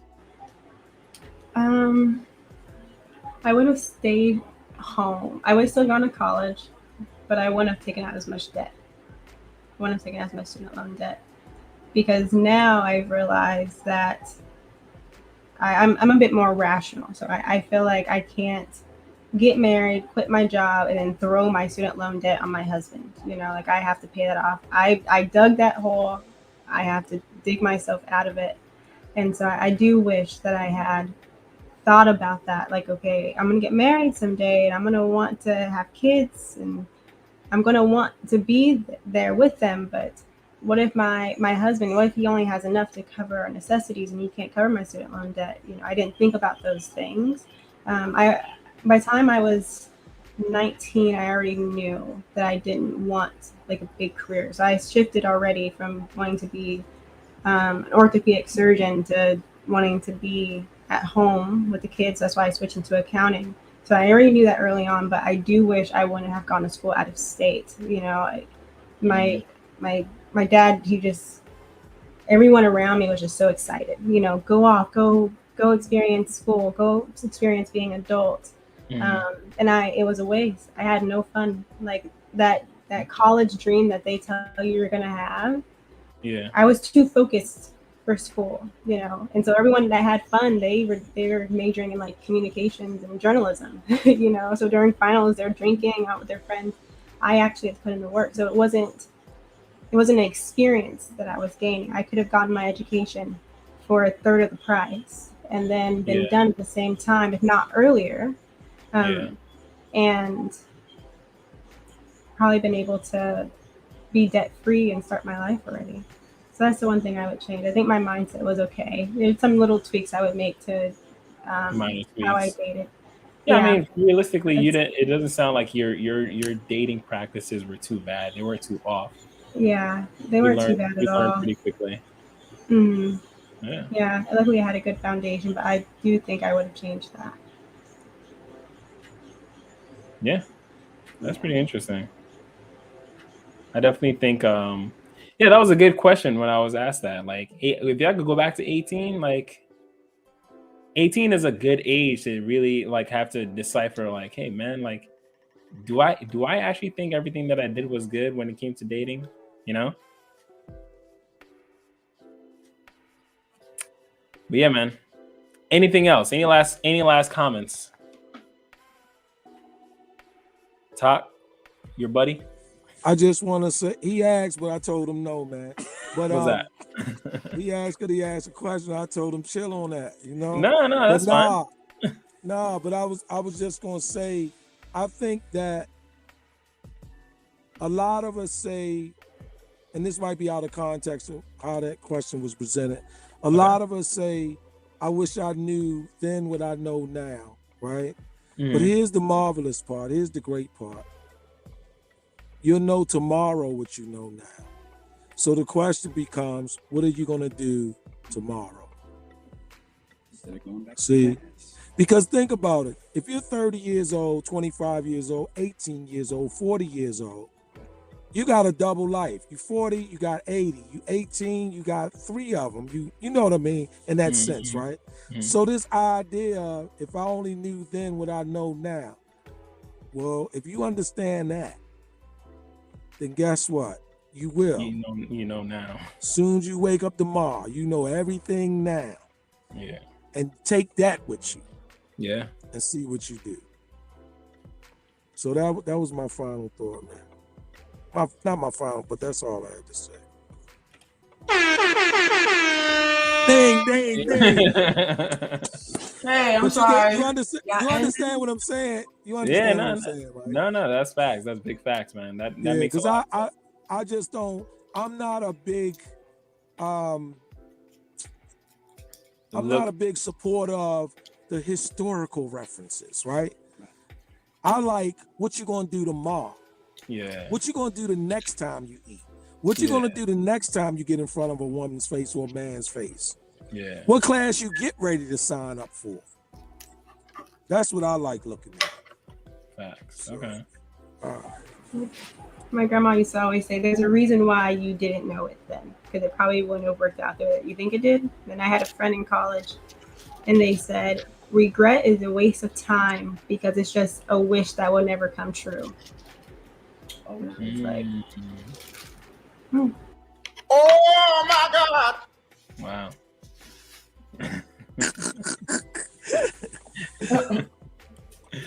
All right, Unique, you got any last comments? I want to close out the panel now, all right? It's been a great night. It's been 3 hours. Last comments. 3 hours. So sorry I was late. Yeah. But those were some good margaritas. Peach was the best. So my last thoughts are, stop limiting your beliefs about certain things. Never say never. Always look to the future, look to wanting to prosper and, just do positive things in your life with your partner, without your partner. You should always want to do good and prosper in any way that you can. But when I feel like that everybody should just I need to take a breath and remember what the hell I was talking about. But I just want to say that thank you for listening. 3 Married Ladies Opinions will be back for this Thursday. And we'll be back talking or whatever around 10 o'clock. So hope to see y'all there. And last week, go check it out. We talked about revenge cheating. And Lumen Ebony and yes. And we had somebody come on there with her story too about that was a story. So don't miss it. Instagram, Married Ladies Opinions. Just Married Ladies Opinions, Thursday nights at 10 p.m. Eastern Standard Time. Thank you. And make sure you watch CKQ. Subscribe, like. Okay. Chris, last thoughts and then shout out yourself. Yeah. I don't think I have any last thoughts. I think this was a really good show. I just hope you guys all enjoyed it. I'm glad more people called in because that was a lot of pressure in the beginning being the only panelist. I'm not going to lie. I was like, this is tough. I was sweating. I was like, I've been doing this for so long and I still get nervous. So thanks to Nick and Talk for saving me. But I hope you guys enjoyed the show. Please subscribe to CKQ Podcast. You can find me here every Tuesday. And also, I do have a YouTube channel called The Blooming Ebony. You can also follow me on Instagram at The Blooming Ebony. And I'll see you next week. Happiest of blooming to you all. My man Top and his guest. I just want to say, this is my boy Billy T. He's a writer. And he's definitely a fighter, man. You know, this guy fights, man. But I just want to say shout out to CKQ Podcast, and I always like listening to it, man. You be presenting the case, man, the question, and even more, I like the way that you allow people to have a voice. You know, you're not here to push your agenda, but you pass that mic, bro, and I respect that to the utmost. So I hope everybody comes over and just, subscribe and check you out. That's all. Yeah, I appreciate that, man. Of course. Yeah, man. Always, we all grow by hearing different ideas and different opinions. So thank you for coming and sharing, my man. And my last closing thought is to men out there is, for you to stop being depressed with your life, you actually need to learn to gain some purpose. Step up. If you're in a relationship with someone, you got to start taking that lead role. You got to start stepping up and doing things that stop pointing that finger. Step up, take charge, and start being the leader. A leader doesn't point the finger. A leader does what he needs to do and delegates when he needs to. So that's my closing comments on that. But on that note, it's been a fun show. It's been a great show. If you haven't already, hit that like and subscribe button to this show. We'll be live again on Tuesday next week at 8:30 p.m. Eastern. But until then, you enjoy your night.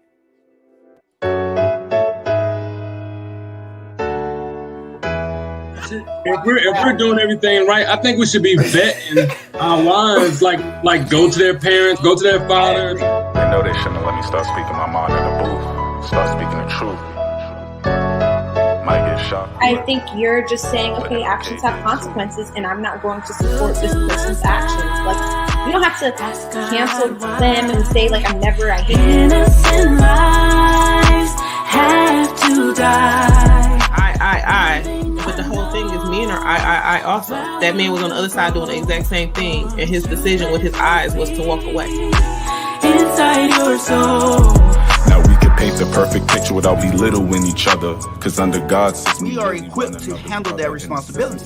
But not every man is fit to handle that responsibility. I done seen Flint, Michigan, and this is being cities. They pissing in project buildings that got a roof that leaks, resulting in missing ceilings. Hard to sleep. Children going to schools dealing issues deep. So I think society does make it more difficult for short men, but I don't think that it's impossible that they can find someone. And expecting you to do your part. It ain't hard to see they trying to keep black in the back, just like Rosa Parks. Cops shooting blacks as if they get a token from God. School rob you with needed resources. Is the weaker vessel and the more vulnerable. Absolutely, 100%. You don't look at the man like, oh, poor son, you were violated. No, you like, right. And nobody. They shift my stick like some cars. And when you're lonely in your darkest thoughts, come, I know it's hard, but God shines his light on all I play their part. And it's the start. Put myself in a situation where I can only rely on a man. Like if I'm married and being a stay-at-home mom, I need to have a backup in case anything happens. I can't only rely on him. You know what I'm saying? A flower will grow once you plant the seed inside your soul. See, I'm a poet, and the best part of me shows it here to speak the message of what is known but not